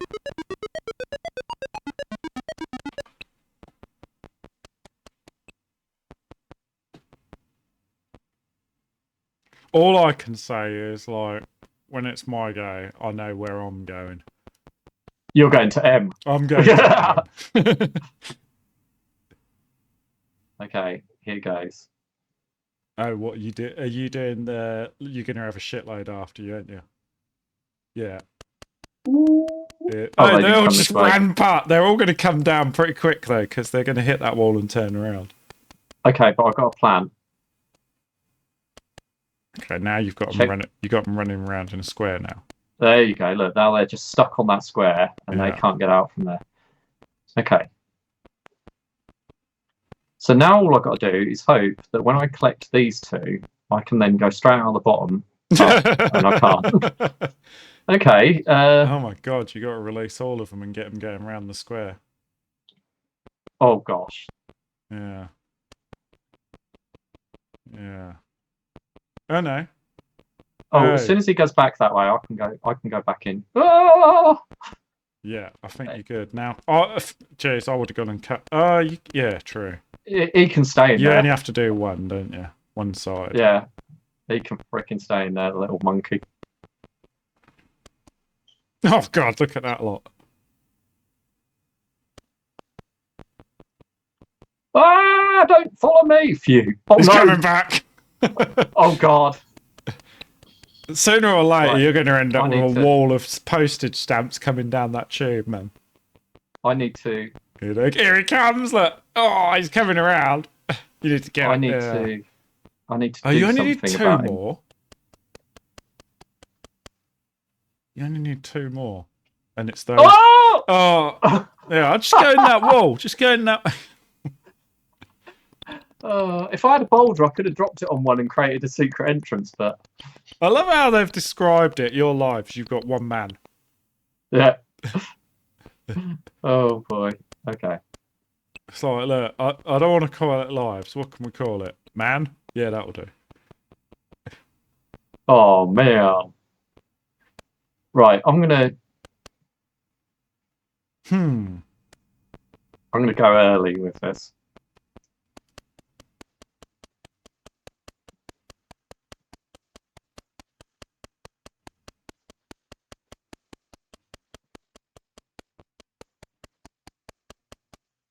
Oh no. He went back.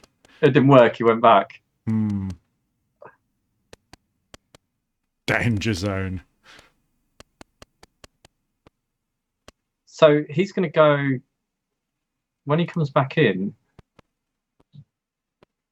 I think he'll follow... He'll go around the outside of that, yeah. And then he'll follow, but he'll go back round again. As soon as he hits that, he'll go back out again. Okay, I can work with that. So... If I now go across this way and then down here, he's going to be following there. I don't know what I'm doing here. I have no idea what he's going to do. Like, I think he's like, his rules are so simple, aren't they? But they're like, yeah, I thought I'm just going follow you. I'm just going to create a little thing like that and hope he goes round it. Oh, I think he might.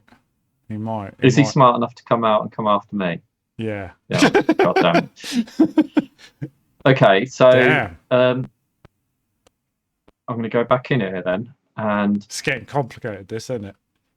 And you're running out of time. You've got 10 more to get. I'm just going to create a little. There's no boulders on this level, is there? No, because if there were, I could have killed them somehow. Yeah. Because what's the point of that tube with all of those? With the I think that's if you're feeling sadistic and want to torture yourself. But there's no like. I mean, it's not like a big like because that might be like there might be 10 crystals underneath them. Like if you go down and have a look underneath them, like is there anything that's below a good idea. That is a good idea. I'm gonna because you might be going and getting all them crystals. There might be loads of them underneath them. Yeah, and I could just release them in one go. Yes. Oh. There's 4. Wait, there's 4. Do we actually need those 4 though? No, because you only need 10, like so. But the thing is, you don't have to collect those. You could like get them all to chase after you and collect 4 at a time. I got a feeling these ones are. Uh-oh. Uh-oh. Uh-oh. Which way's it? Oh. So I think like that's like a quick one, isn't it? Like if you do it until you need 4 and then you just release them, get them all to chase after you and yeah. Or you start off like that, get them all to chase after you and get them all to just keep going around in a circle and then you've got 4. Yeah. Okay, so you jump to level M. I'm just going to go and visit the guys' room. Yeah, sure. I'll be back in 1 sec. All right, let's have a look what we got here.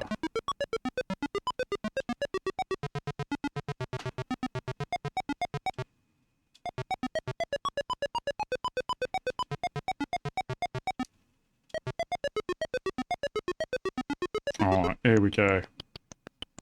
The magic level. So we've got growy slimy thing. And then we've got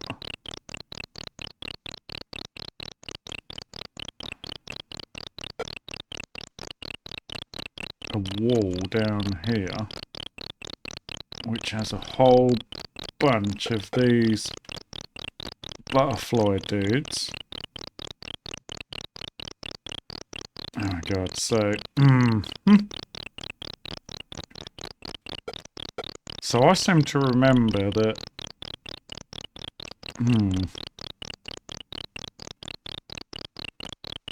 so the idea is like what we used to do is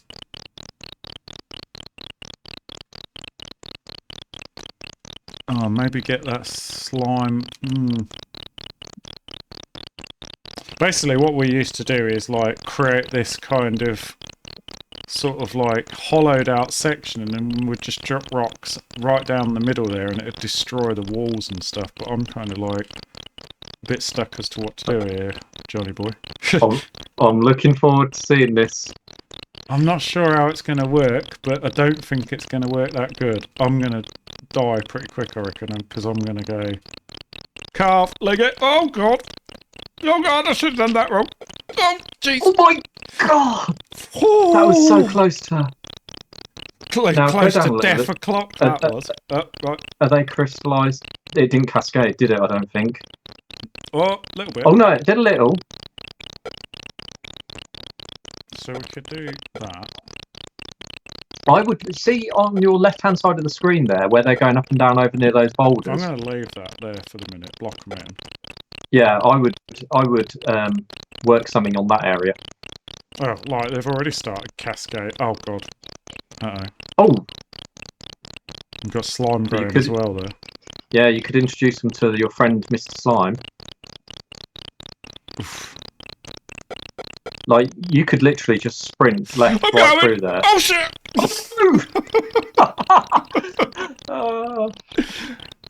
Oh god. That's hilarious. Yeah, this level's like interesting. Okay. I'm interested with Boulder Dash. They don't mention anywhere like a single programmer, do they? I'm gonna have a quick look. Hang on. Boulder Dash. No, you carry on. You carry on doing the thing. Yeah, okay. And I'll check out whilst you're. Yeah, because I'm curious. I am curious.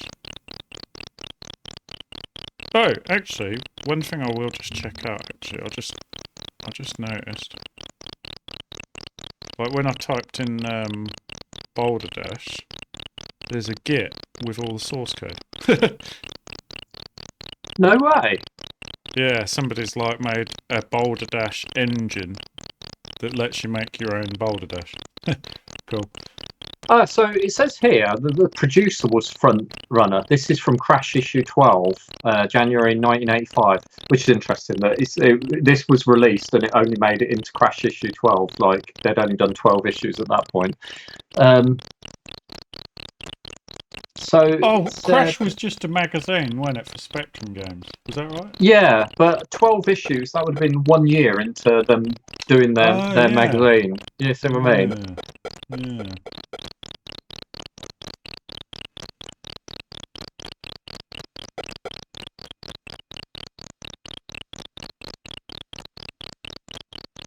Yeah, they don't really. Oh, I've gone and ballsed it up big time. Oh, that is a bad start. It's a terrible start. In fact, I didn't think. Oh no, it's alright. I've fixed it.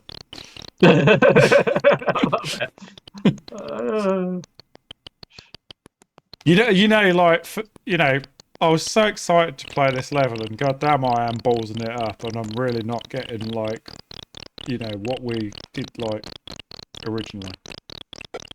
No, but I mean, the one thing I would say, I'm gonna do the simple thing and just get these ones like this. oh, Oh, I've gone and ballsed it up again.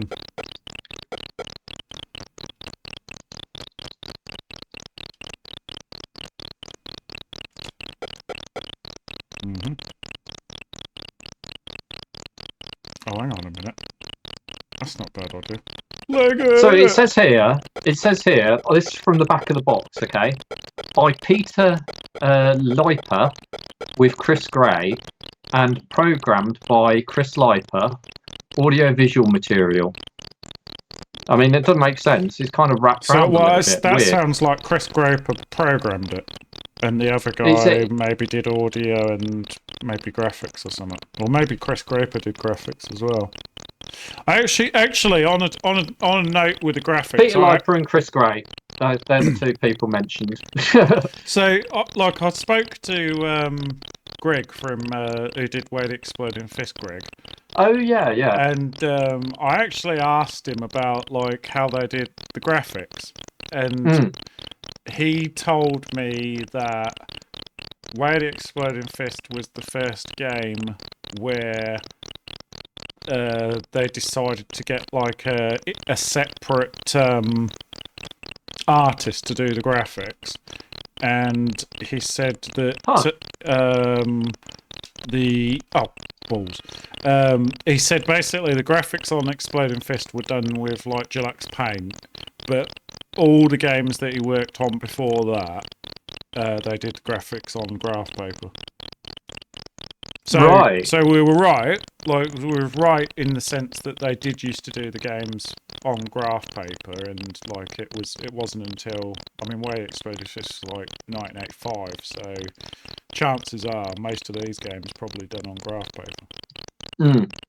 And the graphics on like a lot of these games probably done by the programmers. Because like I know, like the graphics on Manic Miner were done by the programmer. So a lot of these early games would have been done by the programmers, and the ones that actually really did look good, like because we were like taking the mickey out of Bruce Lee, like how badly the character was done. But like these games where like that actually had pretty good graphics, they just happened to have like a programmer work on them that had pretty good design skills. Yeah, so I think you're probably right that maybe Chris Gray was the programmer and Peter Leiper did the audio and visual, so he did the sound and the graphics. That's what it seems to suggest, looking at the back of that box. But there ain't really much on it, really. It does say authors Peter Leiper, USA, Chris Gray, UK, and Steinar Lund, Norway. But Steinar Lund, he was the guy that I said... He was the artist for the front cover, yeah. Yeah, so I guess Peter Leiper, where it says USA, that's just where he was from. I think this was made in the UK by him and Chris Gray together. And they probably did both. Oh, God, that is hard. How are you supposed to get these guys out of here, man? I IM'd you an alternate front cover, which is an interesting... maybe that's the front... Let me have a look at it. Maybe that's the front cover that... Because I don't remember that front cover that we're looking at. That we were showing, no. But this other one seems more familiar. Let's have a look.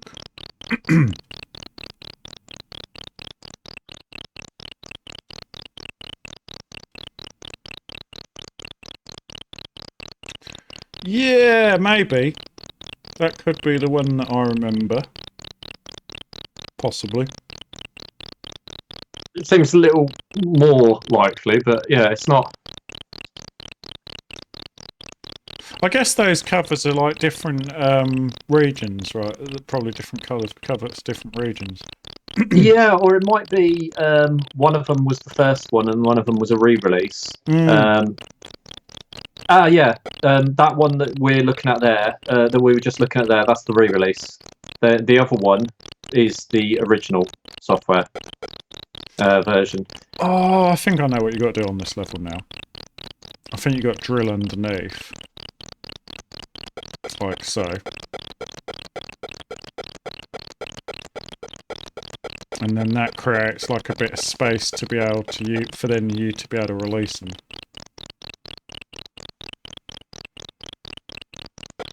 Yeah, it was just those two, and they programmed it in together. So it doesn't actually say, but I think Peter Leaper did the graphics and the sound, and the other guy just did programming based on what it's saying. But it's not entirely clear. Because it's interesting on the, like if I just bring up that front cover that we had before, where is it? I just hide. And it says at the top there, USN #1 smash hit. US number one smash hit. But they've only put a full stop after U and not S. So United S. so I guess that's like America #1, right? And so yeah, it must I mean, who knows what that means, but that sounds like it was like a bit of a success in America. Yeah, well, those two, it says it was created by Canadian developers, so that suggests that they were a Canadian software house. But it said that Peter Leaper was American and Chris Gray was English, so I'm not entirely sure on that. I mean, it's got superb scores. Oh no, this one's a bit weird. So Crash gave it 93, CBG gave it 34 out of 40. I think those are quite respectable scores. Your Sinclair 8 out of 10. Zap 37. It's decent. Oh god! But this one's a bit confusing. I've missed. Oh dear! I've missed. Oh no! You've missed big time. Oh dear! I've got a plan now. I know what I'm doing now. Sinclair user gave it 5 out of 10. Really? Yeah. That's quite. Do you think they got a bit confused as to what the point of the game was? I mean, to be honest, I'm even playing it now. It's quite a good game, isn't it? Yeah, I'm just going to say, so far for me, I'm a little bit stunned. Yeah, this one's my favourite. Yeah, probably my favourite one so far. Yeah, probably. I'd go with that too. I mean, as far as a score out of 10, this one is a definite 10 for its time period. Definite. But it's more a definite 10 than the other two. Manic Miner? Was that 83 or 84? I thought Manic Miner... we need to double check this again. Double check it, yeah. I remember Lunar Jetman and Manic Miner were the same year, so... Unless it was 80...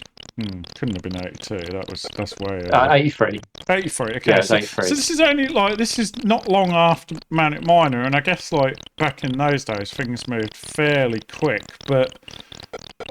I don't know, this is quite sophisticated. This was March 84. This was March 84, yeah, so it was just under a year after. Matt Smith released Manic Miner in June 93. June 83. So June... Yeah, you're talking 9 months after Manic Miner. Because I would say that even by nowadays standard, if this was a game that came out that some indie made, right, and it just didn't exist, this would be quite a tidy little game. Do you know what I mean? It's a good game. I don't know how well it would do, with today's market. The fact that people can be a little bit harsher these days, a little bit more judgmental. I think it'd do good in the retro market if it wasn't as clunky as it is. If it was smooth and had nice graphics and this, that, and the other, it'd be pretty good. But the clunkiness that really adds to it. I think it does. Yeah, it's weird how it kind of it adds an element to the game, it being clunky. Screw you lot. Oh, this is not good. Hang on. No, I'm just having a quick look at the Sinclair user review. Mutant diamonds, bone crunching boulders, and deadly amoebas are just some of the ingredients that make Boulder Dash. You play the part of Rotford, an intrepid explorer who's just got lost in a string of underground caverns. Ooh. Suddenly he notices a glint in the dark, rushing over, he picks it up, boulders smashed down. I mean, they're making it, because none of that's said in the thingy, but yeah, they're just making stuff up here. Oh, I've got a bit of a chain reaction going on. Skipping through a little bit. I've literally got a bit of boom bang going on. Oh, it says here, Boulder Dash was originally released in the States by First Star for the Atari 800. It was an instant hit and was converted to the Commodore 64 and license brought by an arcade manufacturer. So that makes sense, because is that a console, the 800? Yeah, it was the cartridge machine. Right.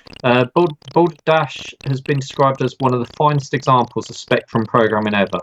And then the reviewer immediately follows that with the term Boulder Dash and an exclamation mark. I mean, it is Slow pretty and good. jerky movement. Dog Rockford's every step, making it difficult to pass through each cave within the time limit specified. Although there are many features in the game, including 4 interactive puzzles and 5 difficulty levels each of the 16 caverns. I've done something silly. I mean, oh no, the boulder's going to fall away. You can get out. We're good. Yeah, you got to be quick. Yeah. Excitement can quickly turn to frustration when time and time again Rockford is bombarded by boulders. I didn't realise that. It turns into boulders, yeah. Oh, I forgot about that. Actually, you know what? That's what you do, innit? You release them things, and then you just sit there, wait for it to turn to boulders. They'll all drop on and smash them. That's one way to do it, yeah. Mm. Although you might end up with a lot of boulders to suddenly try and dig your way to your exit, because isn't the exit at the top? Yeah, I don't know, man. Like, this is a weird level. It's cool, though. Yeah, look, isn't that the exit? No. No. Oh, I thought the exit was next to him. Oh, that's there the it exit. is. Yeah.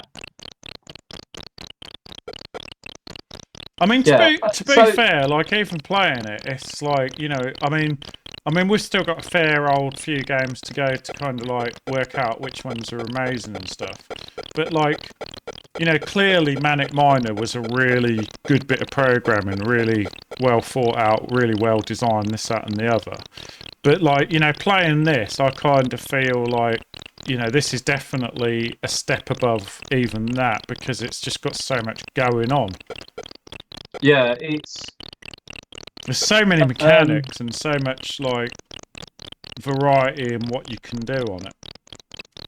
Ooh. Yeah, when we were saying, so we said that Manic Miner was a really good puzzle platformer game, and that Thingy was a good arcade game, and they're different games that are good for different reasons. Whilst that's still true, and they are still really good games, and they are, you know, I'd stick maybe I'd stick with my 10 score from the time, because we were saying that 10 was, if you got a Spectrum at the time, definitely get it. Yeah. But this is just something else. It's really extremely playable.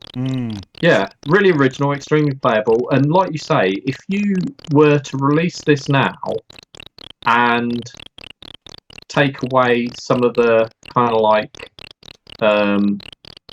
you know, the slightly clunkiness of it, like you say, this could be an incredible game to release on Steam or something like that. I think this is super engaging, because like you kind of you're not quite sure what's going to happen. Like this level here, like you could play this 100 times and get a different game. Oh look, you got an easy dig around there, and just push that boulder on top of those two.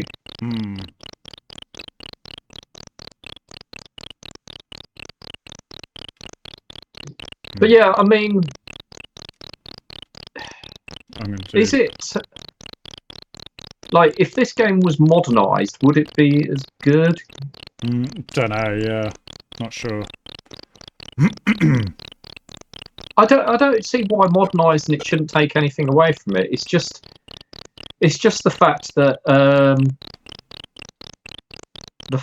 it's a little bit clunky seems to add a charm to it.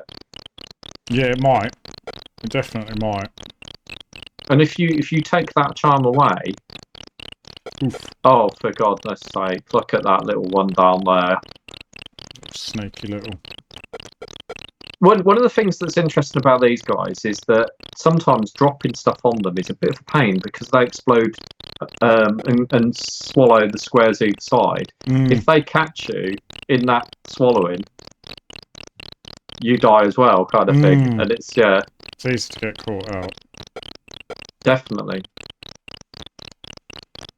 I mean, you've got an easy thing here where you can technically release that dude, but I think that amoeba's taken over the world. Oh god, look here comes the boulders. I'm about to get trapped. Oh no. No. You can dig your way out easily. The question is, have you got enough diamonds? Oof, almost. I only need 4 more. I've got exactly 4. Oh, I'm out of time. You ran out of time, exactly. Oh, well, I had exactly the right amount of diamonds there as well. Dang. Oh, that's funny. All right. So yeah, I'm going to call it. This one I think's the best one we've had so far. Yeah, no, it's really good. Really good. I'm kind of blown away that magazine only gave it 50%. It's crazy. Yeah. I mean, I'm curious to see. If this is a 50% in their eyes, I'm kind of curious to see what they gave 10 out of 10. But this is what's weird because in that same issue, they reviewed Night Law, and Night Law they gave that 9 out of 10. And just out of interest, Boulder Dash back in 1984 was £7.95. Right. So, I'm feeling like, it's funny because people complain about price of indie games these days and how much they are, and it's nuts that back then, games weren't that much cheaper, and you're talking 30 odd years ago, and at the end of the day, we had to afford them as kids because adults weren't really into games. I mean, games have always been relatively expensive, I would say. Do you remember, back in the day when I used to have my NES? I'm pretty sure I used to pay £45 for one of those cartridge games. Which, I mean, how much is a game on Steam in England nowadays? £45? Well, it depends on the game. If you're looking at the latest Call of Duty, you're talking quite often stuff like 90 quid sort of thing for those sort of games. Okay, the big AAA games, you're talking 90 quid.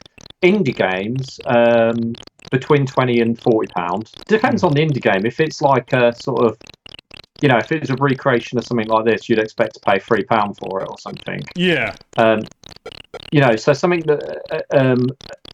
something that's essentially like a mobile game would be kind of like £3 or something like that. But yeah, I mean, I don't. But the thing is, 45 quid back in the day for me to buy a game on the NES, which we would generally complete one of those games that afternoon. Yes. And 45 quid back in them days. How long did it take me to save up for a game? We're talking. That was paper round days, right? Yeah.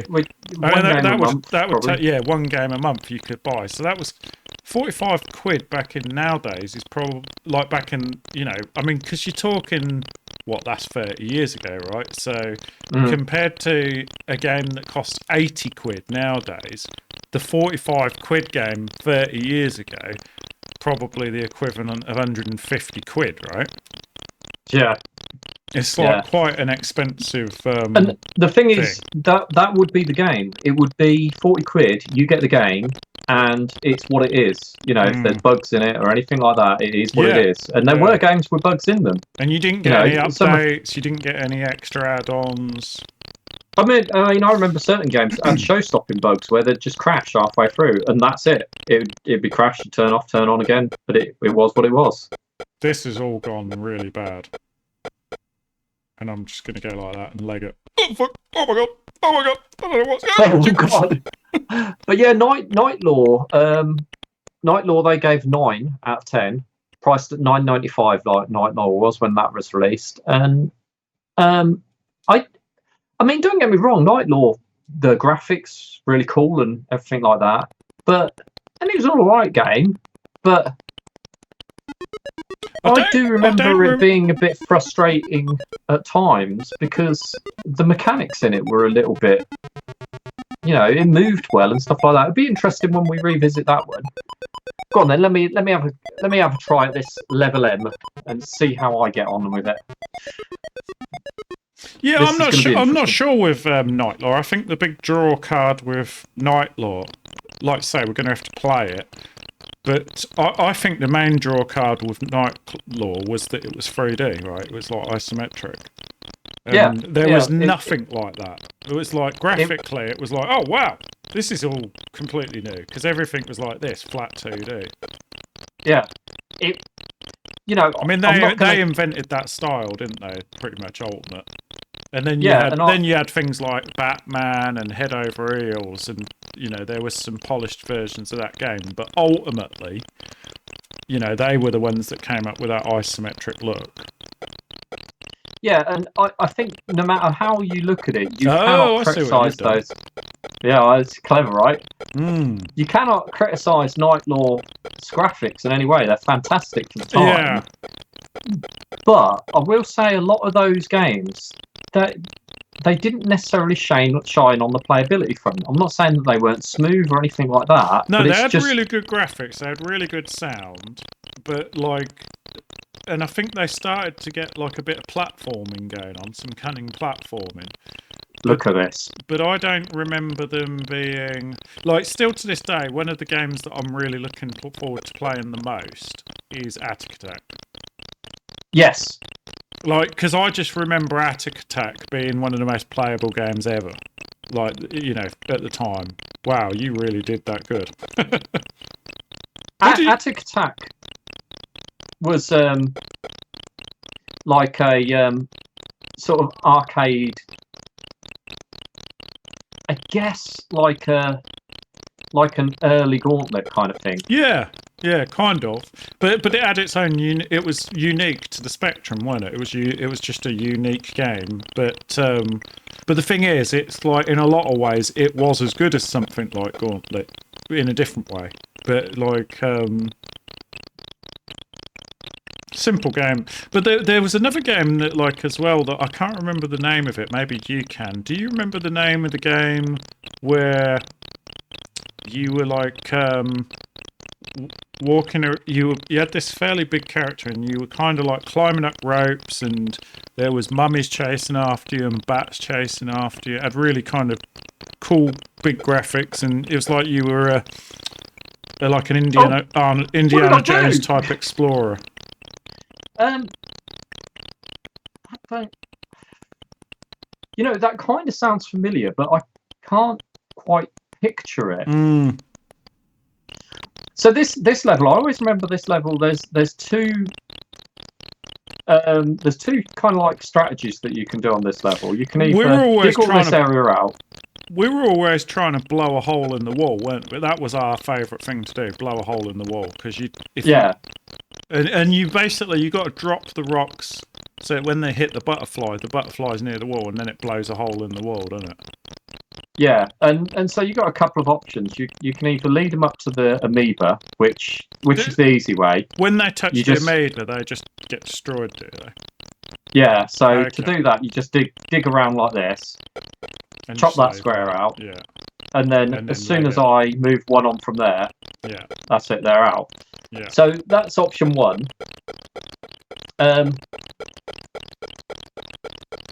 The way where you end up trying to drop a trap on them is much harder because you have to try and release them and then get away from them, but one square away like you were doing, and that's really difficult to do. I think like the way to do that is like you might need to try and push those single blocks off the wall, so that you clear it out so that when that falls down, those diamonds trickle down to hit those things when they're near the wall. So you'd have to cut the level across so that they're all going across the wall, next to the wall, and then sooner or later those diamonds will fall down and hit one of the ones next to the wall. You see how the amoeba's kind of like is a little bit is a little bit. I'm not very well alive anymore. But there is a slight thing that look here. Yeah, so you could like drop the rocks there. Yeah. Yeah, as soon as I can kind of like get a moment where they all retreat a sec. Yeah, you can sit there and hang on and wait for that. Oh, that wasn't. Okay, I did that wrong, didn't I? Kind of fun watching somebody else do this level. I'm going to try a little bit of a strategy of what I'm going to do is I'm going to kind of get this. I think I remember trying to do this back in the day. What you basically what my idea is I'm going to create a little bit of a funnel with multiple paths up to the amoeba. So rather than this area getting blocked up, what my idea is this area.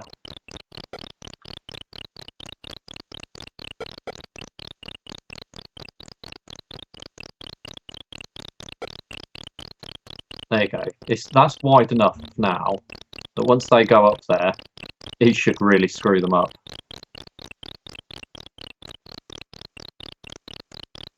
Go on, go down one square. You got it, Rockford. Go across one square. Okay. Now this should create a bit of a mess. Okay, so I was just looking on a page here, and it says you were talking about created by Peter Lapierre and Chris Gray, two Canadians. Was initially published by New York publisher First Star Software. The unfinished game was submitted to First Star Software Inc. as well as all the other major publishers of that era. It just so happened that submission disc was opened by Richard M. Spitolani, a co-founder and president of First Star Software. He was the first one at the company to play the game, and though unfinished, he was immediately struck by the game's deceptive simplicity and was hooked. And it says, although the graphics were a bit blocky, and this must be talking back at the original, like on the Atari.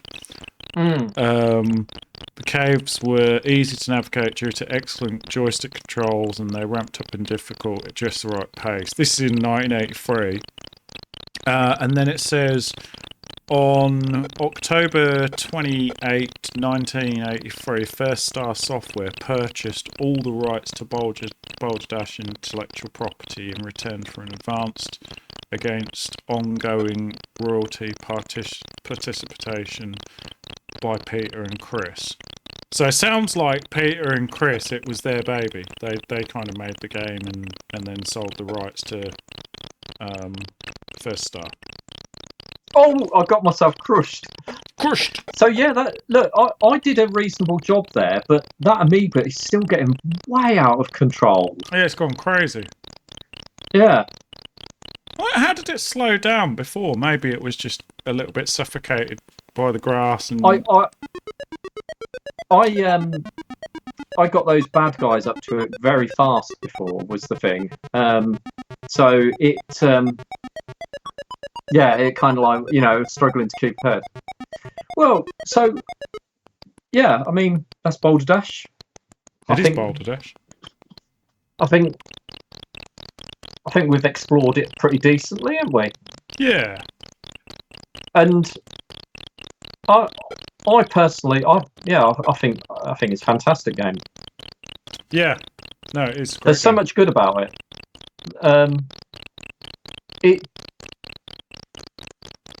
Even what Sinclair criticised about with its movements being a bit jerky and everything like that, whilst that's true,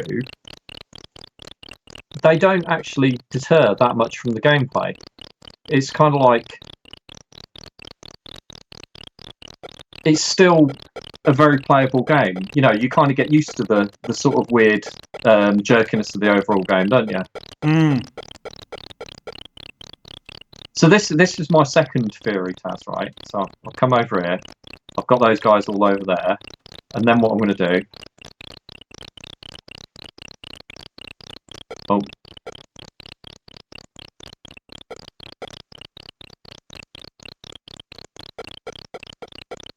I'm going to drop some boulders on those ones. Oh, God.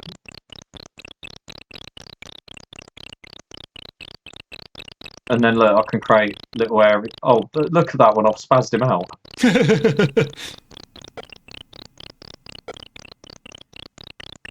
But my amoeba's kind of dying off here, isn't he? Look at him. He's... Yeah, you could. I wonder whether diamonds kind of restrict his growth. Oh. When he's near diamonds, they really stunt his growth. Maybe that's what's kind of slowing him down. I don't want him to get too much this way, though. This is the thing. Where are my dudes this side? My butterflies. Such an interesting level. There we go. I'm going to create a little... get him attacked from both sides. Oh, there's chaos at the minute. There's crystals and shit going everywhere. It is. I mean, it is a really good It is a really good job on programming on this because there's so much going on, right? There's all this movement and there's cascading and enemies moving around.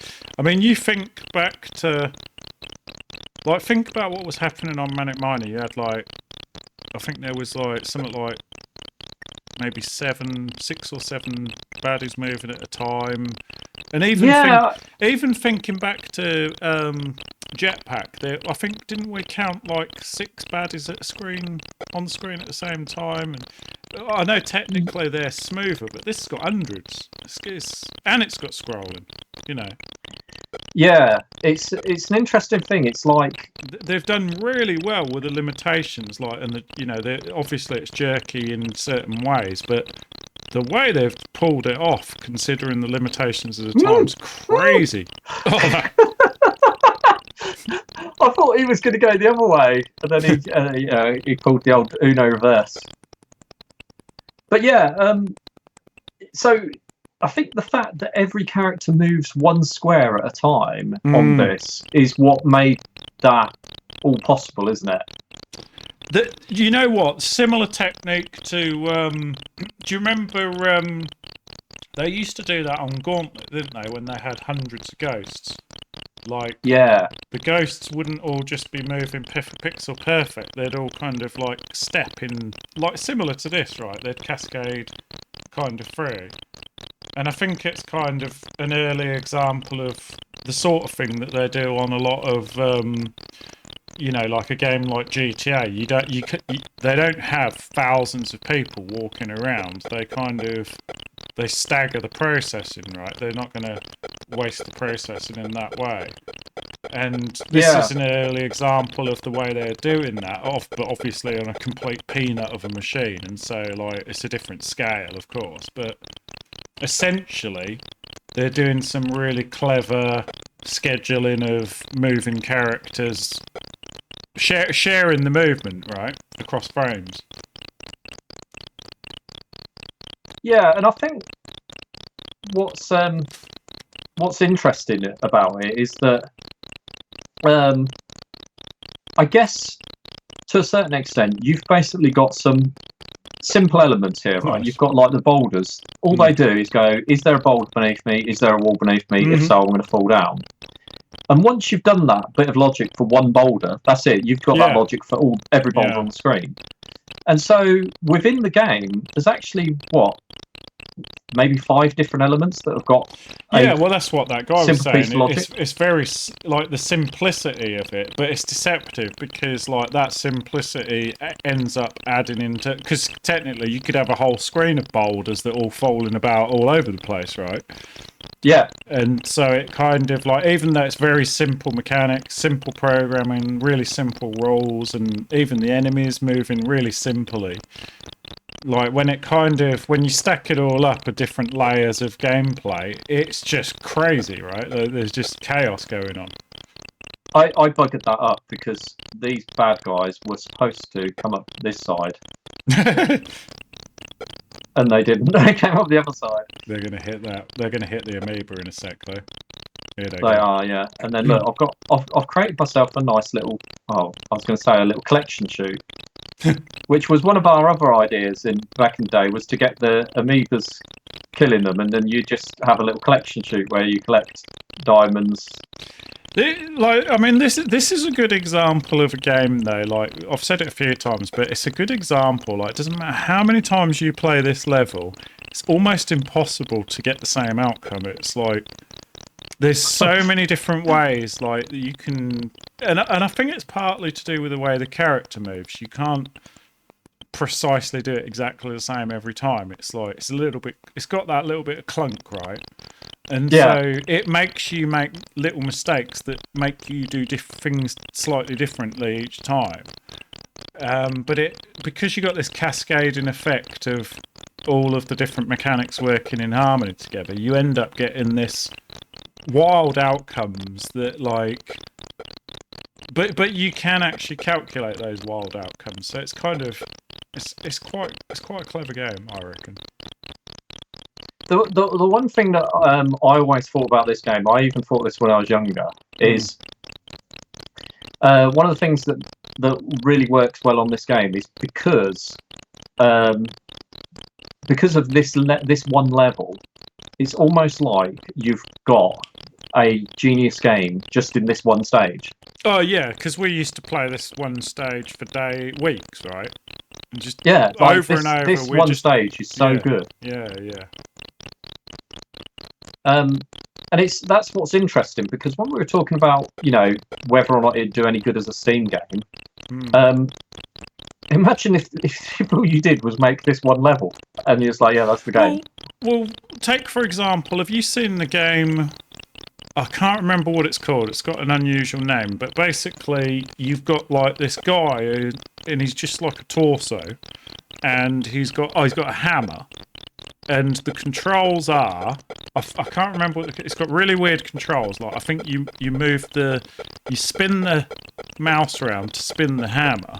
But what happens is when you hit the hammer, it gets stuck on the ground, and then you can kind of spin the mouse again, and it'll flick the character.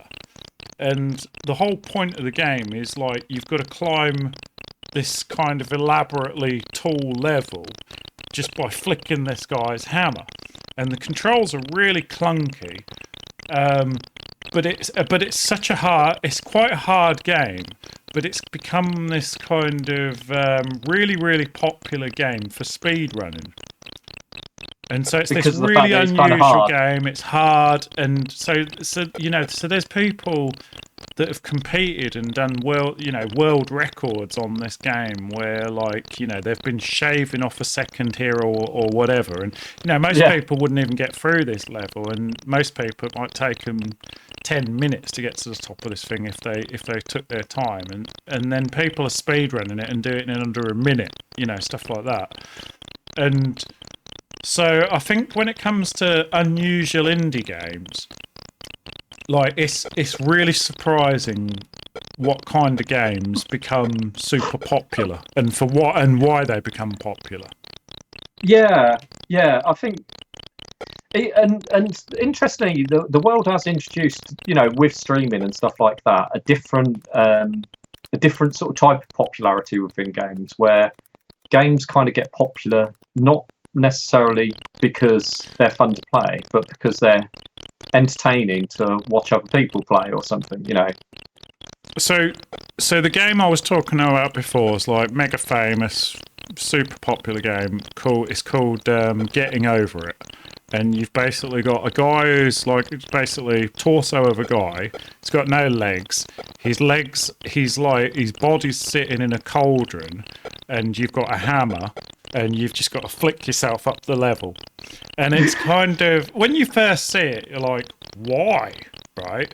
But then when you see people speedrunning it, and like the way you can control the hammer and the way you can flick off the level, it's one of those games where like it's very physics driven, and like whoever designed it, it's like one of those games where it's like, you see those climbing games where it's like a ragdoll and you've got this really unusual like input system, and yeah, I mean, but that game, Getting Over It, is just an example of a really weird game that's mega successful, you know, because of its difficulty. Yeah.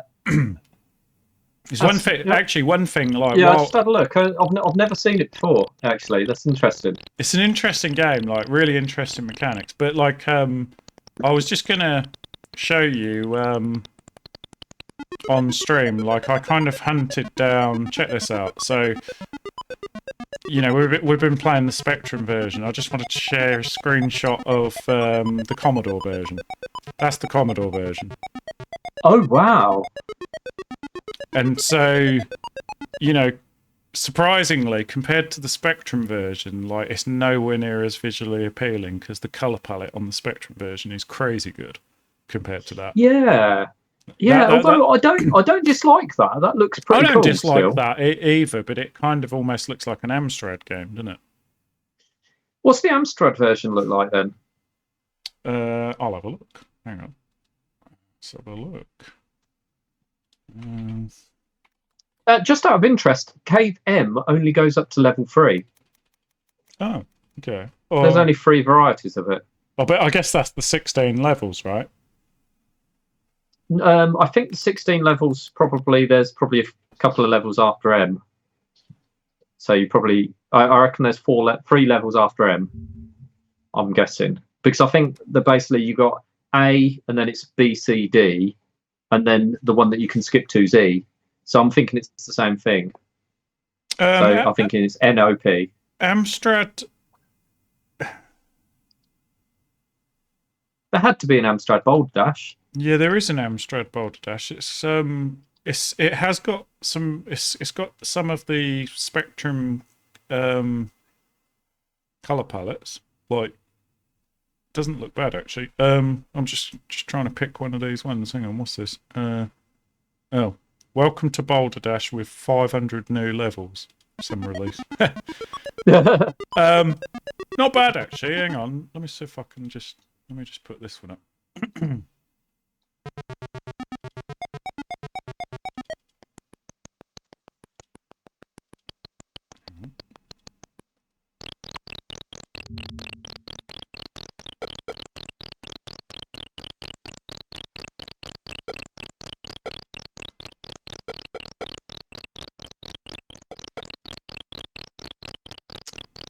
Dang. Let's just save the image. Hang on, I'll put you back up. You carry on playing that. I'll This is the harder one, Taz, right? I'm looking at this, and this is way easier to release these butterflies.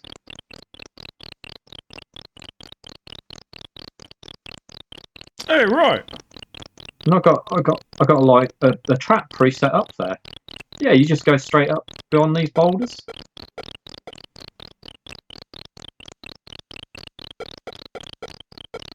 Chuck a bunch of boulders down there.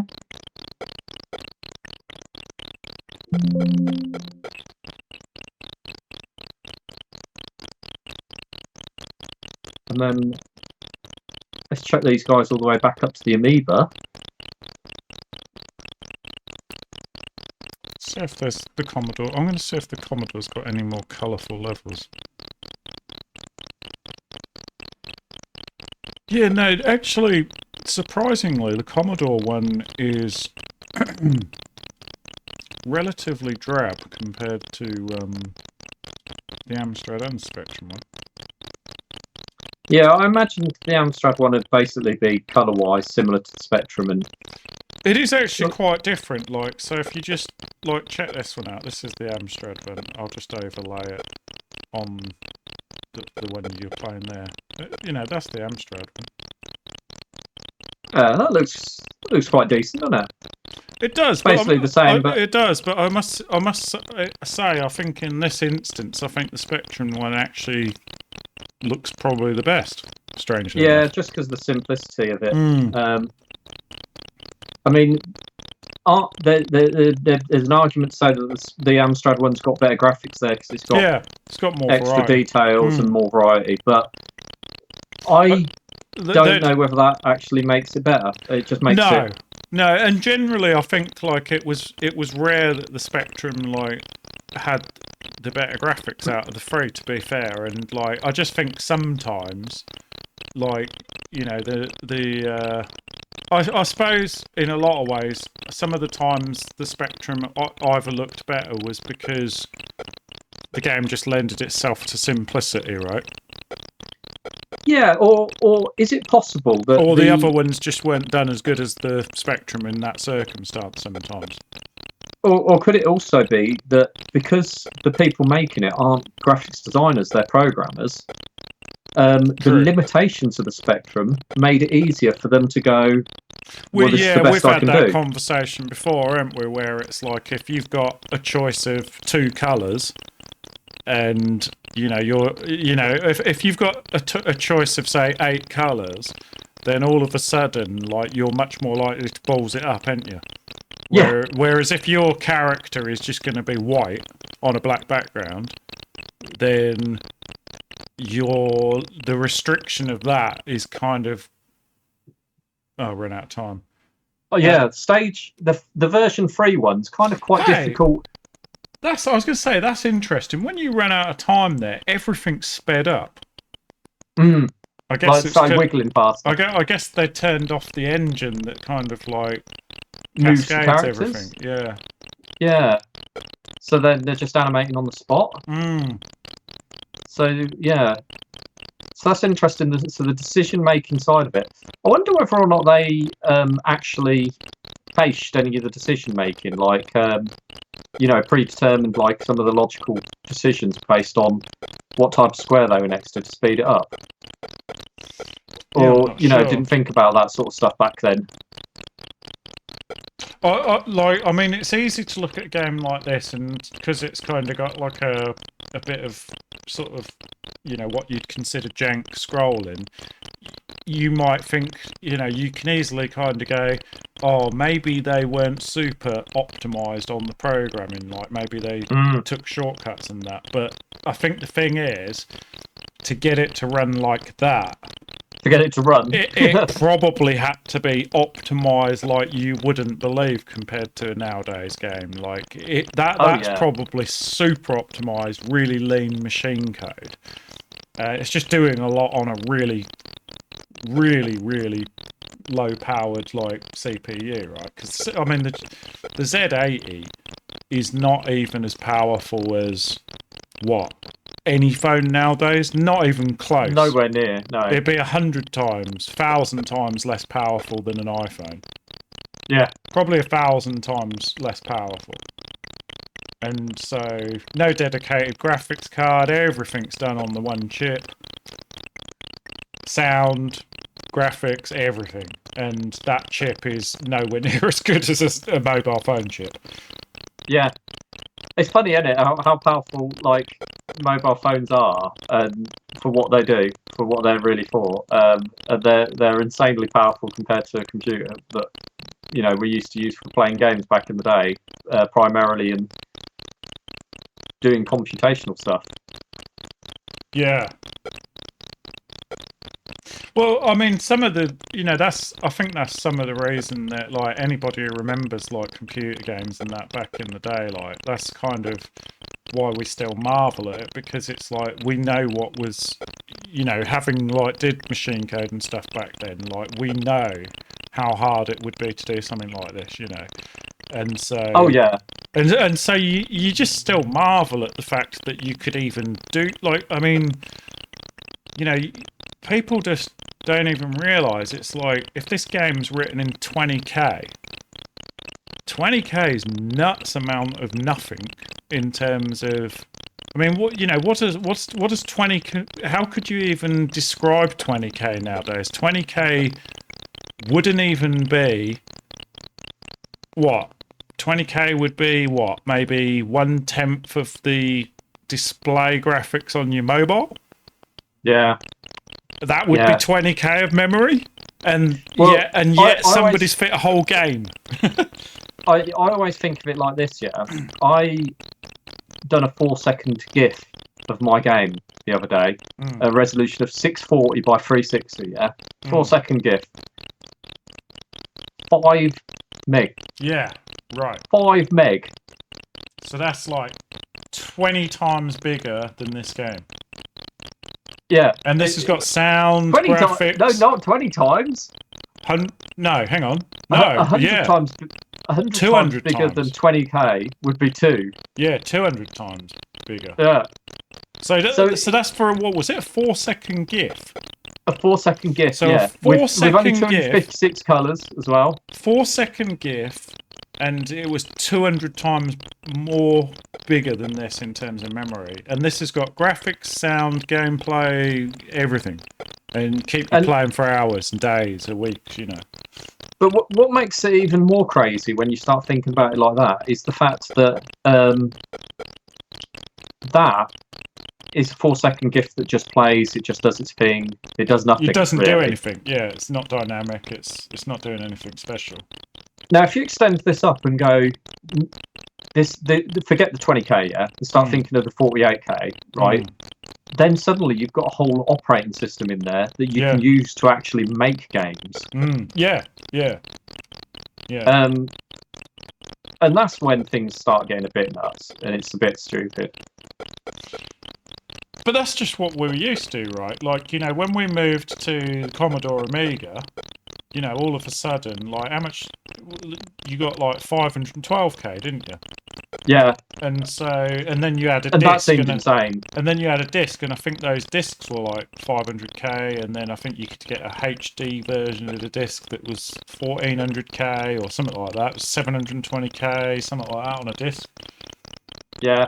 And so then you'd have, like, you know, people nowadays wouldn't even realise, but it's like, you know, because the games kept getting bigger and better, there were games where you'd buy the game and it came on 20 discs, and you'd insert disc 1 and you'd play it for like half an hour, and then it'd go, please insert disc 2, and you'd stick that in, and you'd have to like keep swapping these discs out, and that was for a game that probably only lasted, you know, what, 10 hours? Not even that, 5 hours maybe.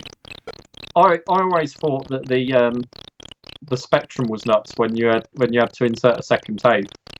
Oh yeah, well yeah, there were some games, weren't there? I can't remember which games in particular, but there weren't a lot of games like that. There were a few where you got so far into the game and then inserted the second tape to carry the game on. Yeah.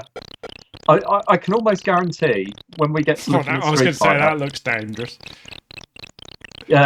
On Street Fighter, you're probably going to have to put a separate tape in for each stage. Yeah, maybe. Yeah. They've probably got it so that it queues up and you just press play again. Oh, look at that. I run out of time just as I've got. Have you actually seen where the exit is on this? It's at the top, isn't it? I think it's at the top. I think even on this one it was at the top. Well, we should probably call it an end to the stream here, shouldn't we? Because I think we've done as much as we can do. We've done. How long has it been? Are we coming? We can't be coming up 3 hours. Yeah, we are. Yeah, we are. Yeah. Well. So yeah. Yeah, so I think I'll do my last life, and I mean.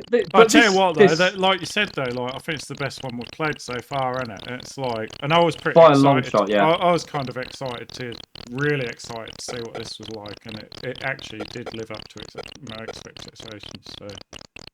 And I was actually worried. This is the first time I've been worried when we've been playing the different games, because after playing Bruce Lee, that being really bad. Because I remember enjoying Bruce Lee back in the day, and I guess it's because it was Bruce Lee, wasn't it? Yeah. I think it was just the fact that it were two-player. It's the first game we played where the thing is, two-player at the same time. Yeah, well, because I was talking to my mate Paul the other day, and like he'd watched one of those. He'd watched that Bruce Lee one, and he was gobsmacked that it was two-player. And I kind of... Oh, really? Yeah, he couldn't believe it. He couldn't believe it that, you know, back in those days they actually had multiplayer games.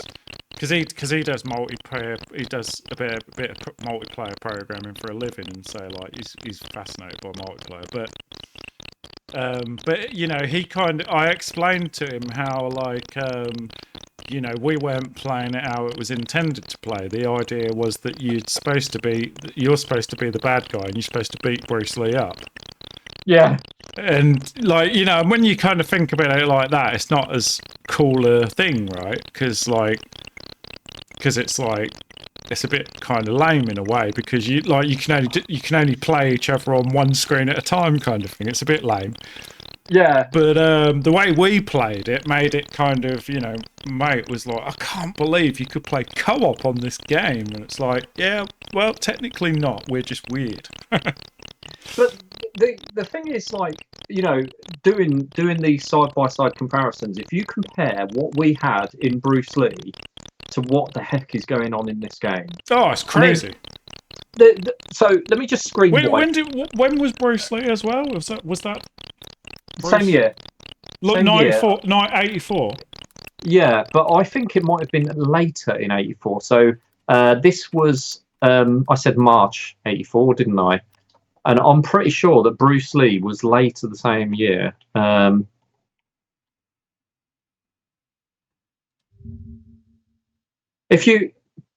Dash is great though, because you can go Boulder Dash Wiki, and you know it'll give April, so a month later. So Bruce Lee came a month later than this. Mm. And it's not even comparable. No, this is phenomenally better. Yeah. No, this is. But well. I mean, it made you think on Bruce Lee, you could have probably had 3 or 4 enemies surely on screen if they'd have done it right. Probably. But then, like, you know, I wonder with Bruce Lee, like Bruce Lee was clearly not optimized to buggery, right? Well, we did say several times that we thought Bruce Lee didn't entirely look like Bruce Lee, and that we thought that the bad guys didn't look like bad guys from a Bruce Lee movie, right? No. So now I'm starting to wonder whether the reason it was called Bruce Lee was nothing to do with the fact that the main character was supposed to be Bruce Lee. I wonder whether Bruce Lee himself got a programming manual out and decided to write his own game. No, you think Bruce did? And that's why it's so glitchy and, you know, a bit crummy. Because he's like, I'm not a very good programmer, but I'm doing my own game, whether you like it or not. I mean, like, you know, like, especially with really, really old games, like, I don't really like to kind of slag them off or anything, because it's like, you know, somebody made it, and back then it would have been, even to do a game like that, it still would have been, took a bit of effort, right, to kind of do that game even. Yeah. But it's, you know, I mean, the fact that this came out, it's like comparing, like, you know, a janky. It would be like comparing a kind of janky. If Bruce Lee was something like, I don't know. I'm trying to think of a janky RPG, and I can't think of one offhand. But like, it would be literally like comparing, say, something like Skyrim. Like to, you know, some crappy over the head 2D version of a sort of RPG that nobody really liked. It's that kind of comparison, because in terms of programming and like just ingenuity and just game and a fun game, Boulder Dash is like way beyond Bruce Lee. Yeah, way beyond. It's like it's night and day. It's like. And the fact of the matter is like the fact that Boulder Dash, as far as I can tell, is still being released nowadays. Yeah, 40 years on. It's an incredibly good game. The thing is, I don't know. Like when I've talked, right. So whenever I've spoken to people who claim they played computer games back in the day, if you say Jet Set Willy, people have heard of Jet Set Willy. Not loads of people, because I think people who actually hadn't played a Spectrum, few and far between, really. I think there was quite a few people with them, but, you know, you go down the pub with people your age, and if there's 10 of them, maybe 2 or 3 of them had Spectrum, you know. But I've never met somebody that's played Boulder Dash ever. Yeah, no, Boulder Dash was a weird one because, like I remember, because I think it was Dale brought Boulder Dash round, didn't he? Like, I think he got Boulder Dash off Jamie, and Possibly, because yeah. there was a bunch of games like, you know, when I remember when I got the Spectrum, like there was some games that I could get off my friends. This bit's incredible. Look, yeah, all the moving square. Like, how is it getting that much stuff moving on the screen at the same time? And Bruce Lee can barely struggle Yeah, to have two men. Well, I mean, like, yeah, it's like I think, like, you know, that was what they were saying in that review that you kind of read out, where like they were saying this is one of the, I can't remember the exact term, but it was something along the lines of one of the masterpieces of Spectrum programming.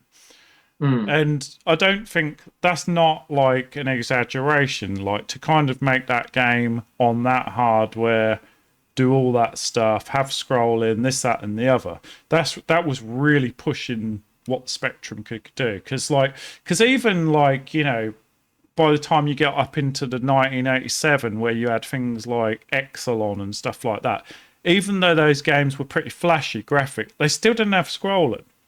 No. They still like really kind of like were careful. I mean, think about things like Thanatos, like that dragon game. Thanatos had scrolling, but it didn't have full screen graphics like Boulder Dash, and it probably wasn't as responsive. And that game was like years after Boulder Dash, and so it's this little demo where he's playing the first stage. I mean.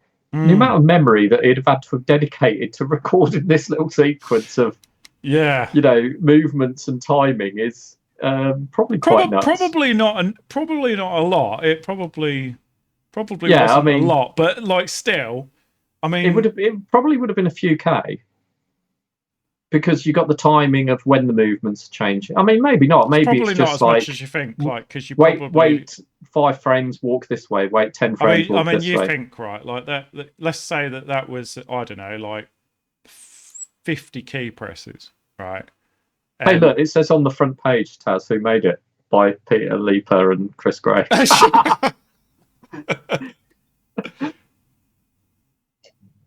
Yeah, love it. Wow. But yeah, I mean that would took some time to do. I swear. But you know, having, you know, just released a game and that, the effort and the stress of doing it is quite a lot. So I would agree with you that even though Bruce Lee was really pants, the fact that they even got it out is an achievement. I do feel a little bad slagging it off because they did do it and they did get it out there. I mean, the thing at a time is, when not a lot of people were doing that. Yeah, and the thing is, like, look, we're comparing it to games that are really good, and like that, like in comparison, it was pretty crap, right? But I mean, at the end of the day, back in the day when we played Bruce Lee for a while, we liked it, and so, you know, back in them days, it's like any new game was worth playing because you just wanted something different, didn't you? And so yes, there is a lot of that. Something different was just always nice. Yeah, so it was just like, you know, you just, because it was the first time you had like home computers gaming and stuff like that, there was just every new game that came through the door, like, because like I say, we got games from Jamie and all sorts of people, and every time you played a new game, you weren't really comparing it to other games you played. You were just like, oh, new game, and they were all quite different, and so every single one of them had something to offer. And like, you know, we were talking about Night Law before, and it's like, you know, what I remember of Night Law was just walking through rooms and avoiding enemies, essentially. That seems to be the gameplay that I remember. But I remember it being very strict on a lot of the... I think it was quite hard. I remember it being quite hard. But the thing is... It was quite a frustrating game, if I remember rightly. But the thing is, the graphics were so fresh and so wildly different to other games. When we got that, and you know, you had the... Like, I remember you kind of got like a I might be tripping, but I swear with that game it had like a kind of little booklet that came out, and like it had all this artwork, looked really cool, and No, that does sound about right. And uh, see, my only thing where my memory is a little sullied with Night Lore, which I'm kind of looking forward to checking it out, is that Batman came out, and Batman essentially had the same graphic style, but it was Batman. I've got a And so feeling it's like, though. I've got a Batman, feel. so Yeah, cool. I do have a feeling though that by the time Batman came out, like I'll just quickly check, but so Night Lore, ZX Spectrum. Night Lore came out in 1984, right? So that probably came out around the time of Boulder Dash, right? And What does it say? What month? it came. Hang on, it says. Hang on. 1984.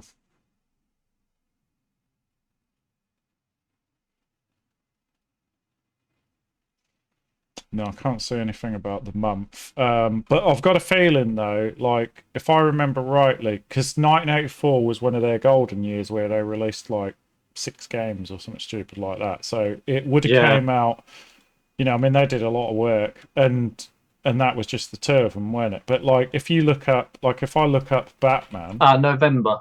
oh, there you go. So Okay, so it's like yeah, six months eight after. 8 months later after Boulder Dash. So Batman came out in 1986. So that was a full 2 years on, and essentially Night Lore had already done it. Yeah. So they had time to refine it. Now, Batman, even though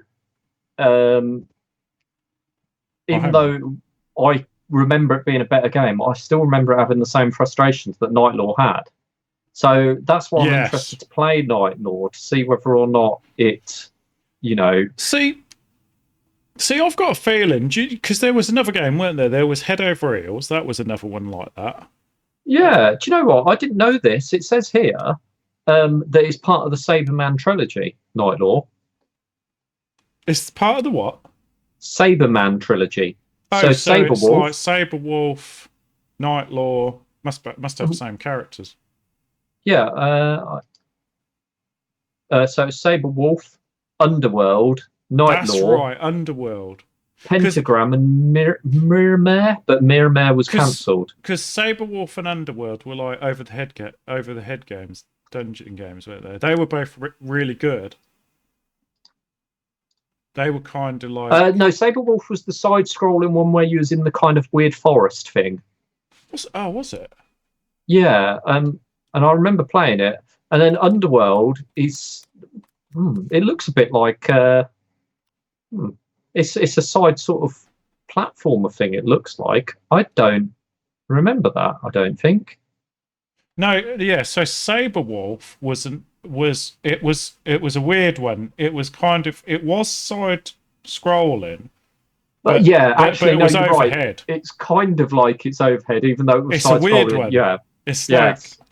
And no, so you are right. That like, what would you even call that? It's like overhead 2D. It's weird. Yeah. And what was the other one? Like Underworld. Underworld was definitely side view. It looks almost like it's a platformer. Underworld with a U in it. Yeah. Underworld. Oh yeah. No, I remember that. That was actually pretty I think that was pretty playable. That kind of had like a bit of a vibe of sort of like Jack the Nipper type playability, like really smooth kind of. Like, it was one of those kind of fluid games. Yes, yeah, it's going to be interesting to check that. We'll have to check out that whole series, I think. Yeah. But interesting. Well, I guess on that note, Boulder Dash. we should call it a day. Boulder Dash. Be interested to see what we do next time. It'll purely be we'll get towards next time, and I'll have had one in the back of my mind I've been wanting to try for ages. Well, there's so many now, though, isn't there? It's like every time we start looking into games, I'm like, oh yeah, right. Mm, There is mm. so many. Like it's kind of we're going to be stuck in the retro years for like a while. Yeah, I mean, not saying that we can't just jump forward and do something different. We can if we get bored, but like I was saying to Paul, one of the things I'm really liking about going through these really old games is just the pure game mechanics that get exposed to us. Mm, Like mm. for the fact because we're doing games to go back and look at these old games where the game mechanics where it all started basically. Yeah. Like you do start like I get all sorts of ideas out of these games, and it kind of really kind of some of those mechanics really kind of like when we were playing that today, like just looking at the way that amoeba works, I'm just like I could do something like an amoeba spready kind of thing in my game. It would perfectly fit, it's just but I Mm. wouldn't think of that if I wasn't looking at something like Boulder Dash.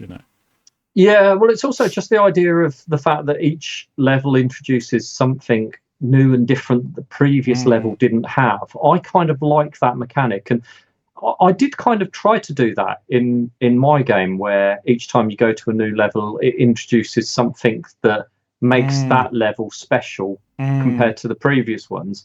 It's quite difficult to do on a beat 'em up, but I think it's quite difficult to do on a lot of games. I think the reason it works so well in Boulder Dash is because like the whole thing is so simple that like introducing one new mechanic that works differently really stands out. It's like a well, that's what's kind of like does make me think a little is the fact that in both Boulder Dash and Manic Miner they had that element, and I think that's one thing that Jetpack didn't really do very well. It didn't do that at all. It introduced the different styles of enemies, but all they did is create the same game. And to be fair, I think like that wasn't exactly standard in games back then. Like, do you know what I mean? And like, so when you do see these games where, whoever programmed them, they were quite, Manic Miner and Boulder Dash, like the way they got the different mechanics, introduce them, and even like the way they kind of teach you how to play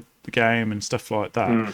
Some of that is really advanced, almost avant-garde kind of game programming, forward thinking that like, didn't become commonplace until what 20 years later.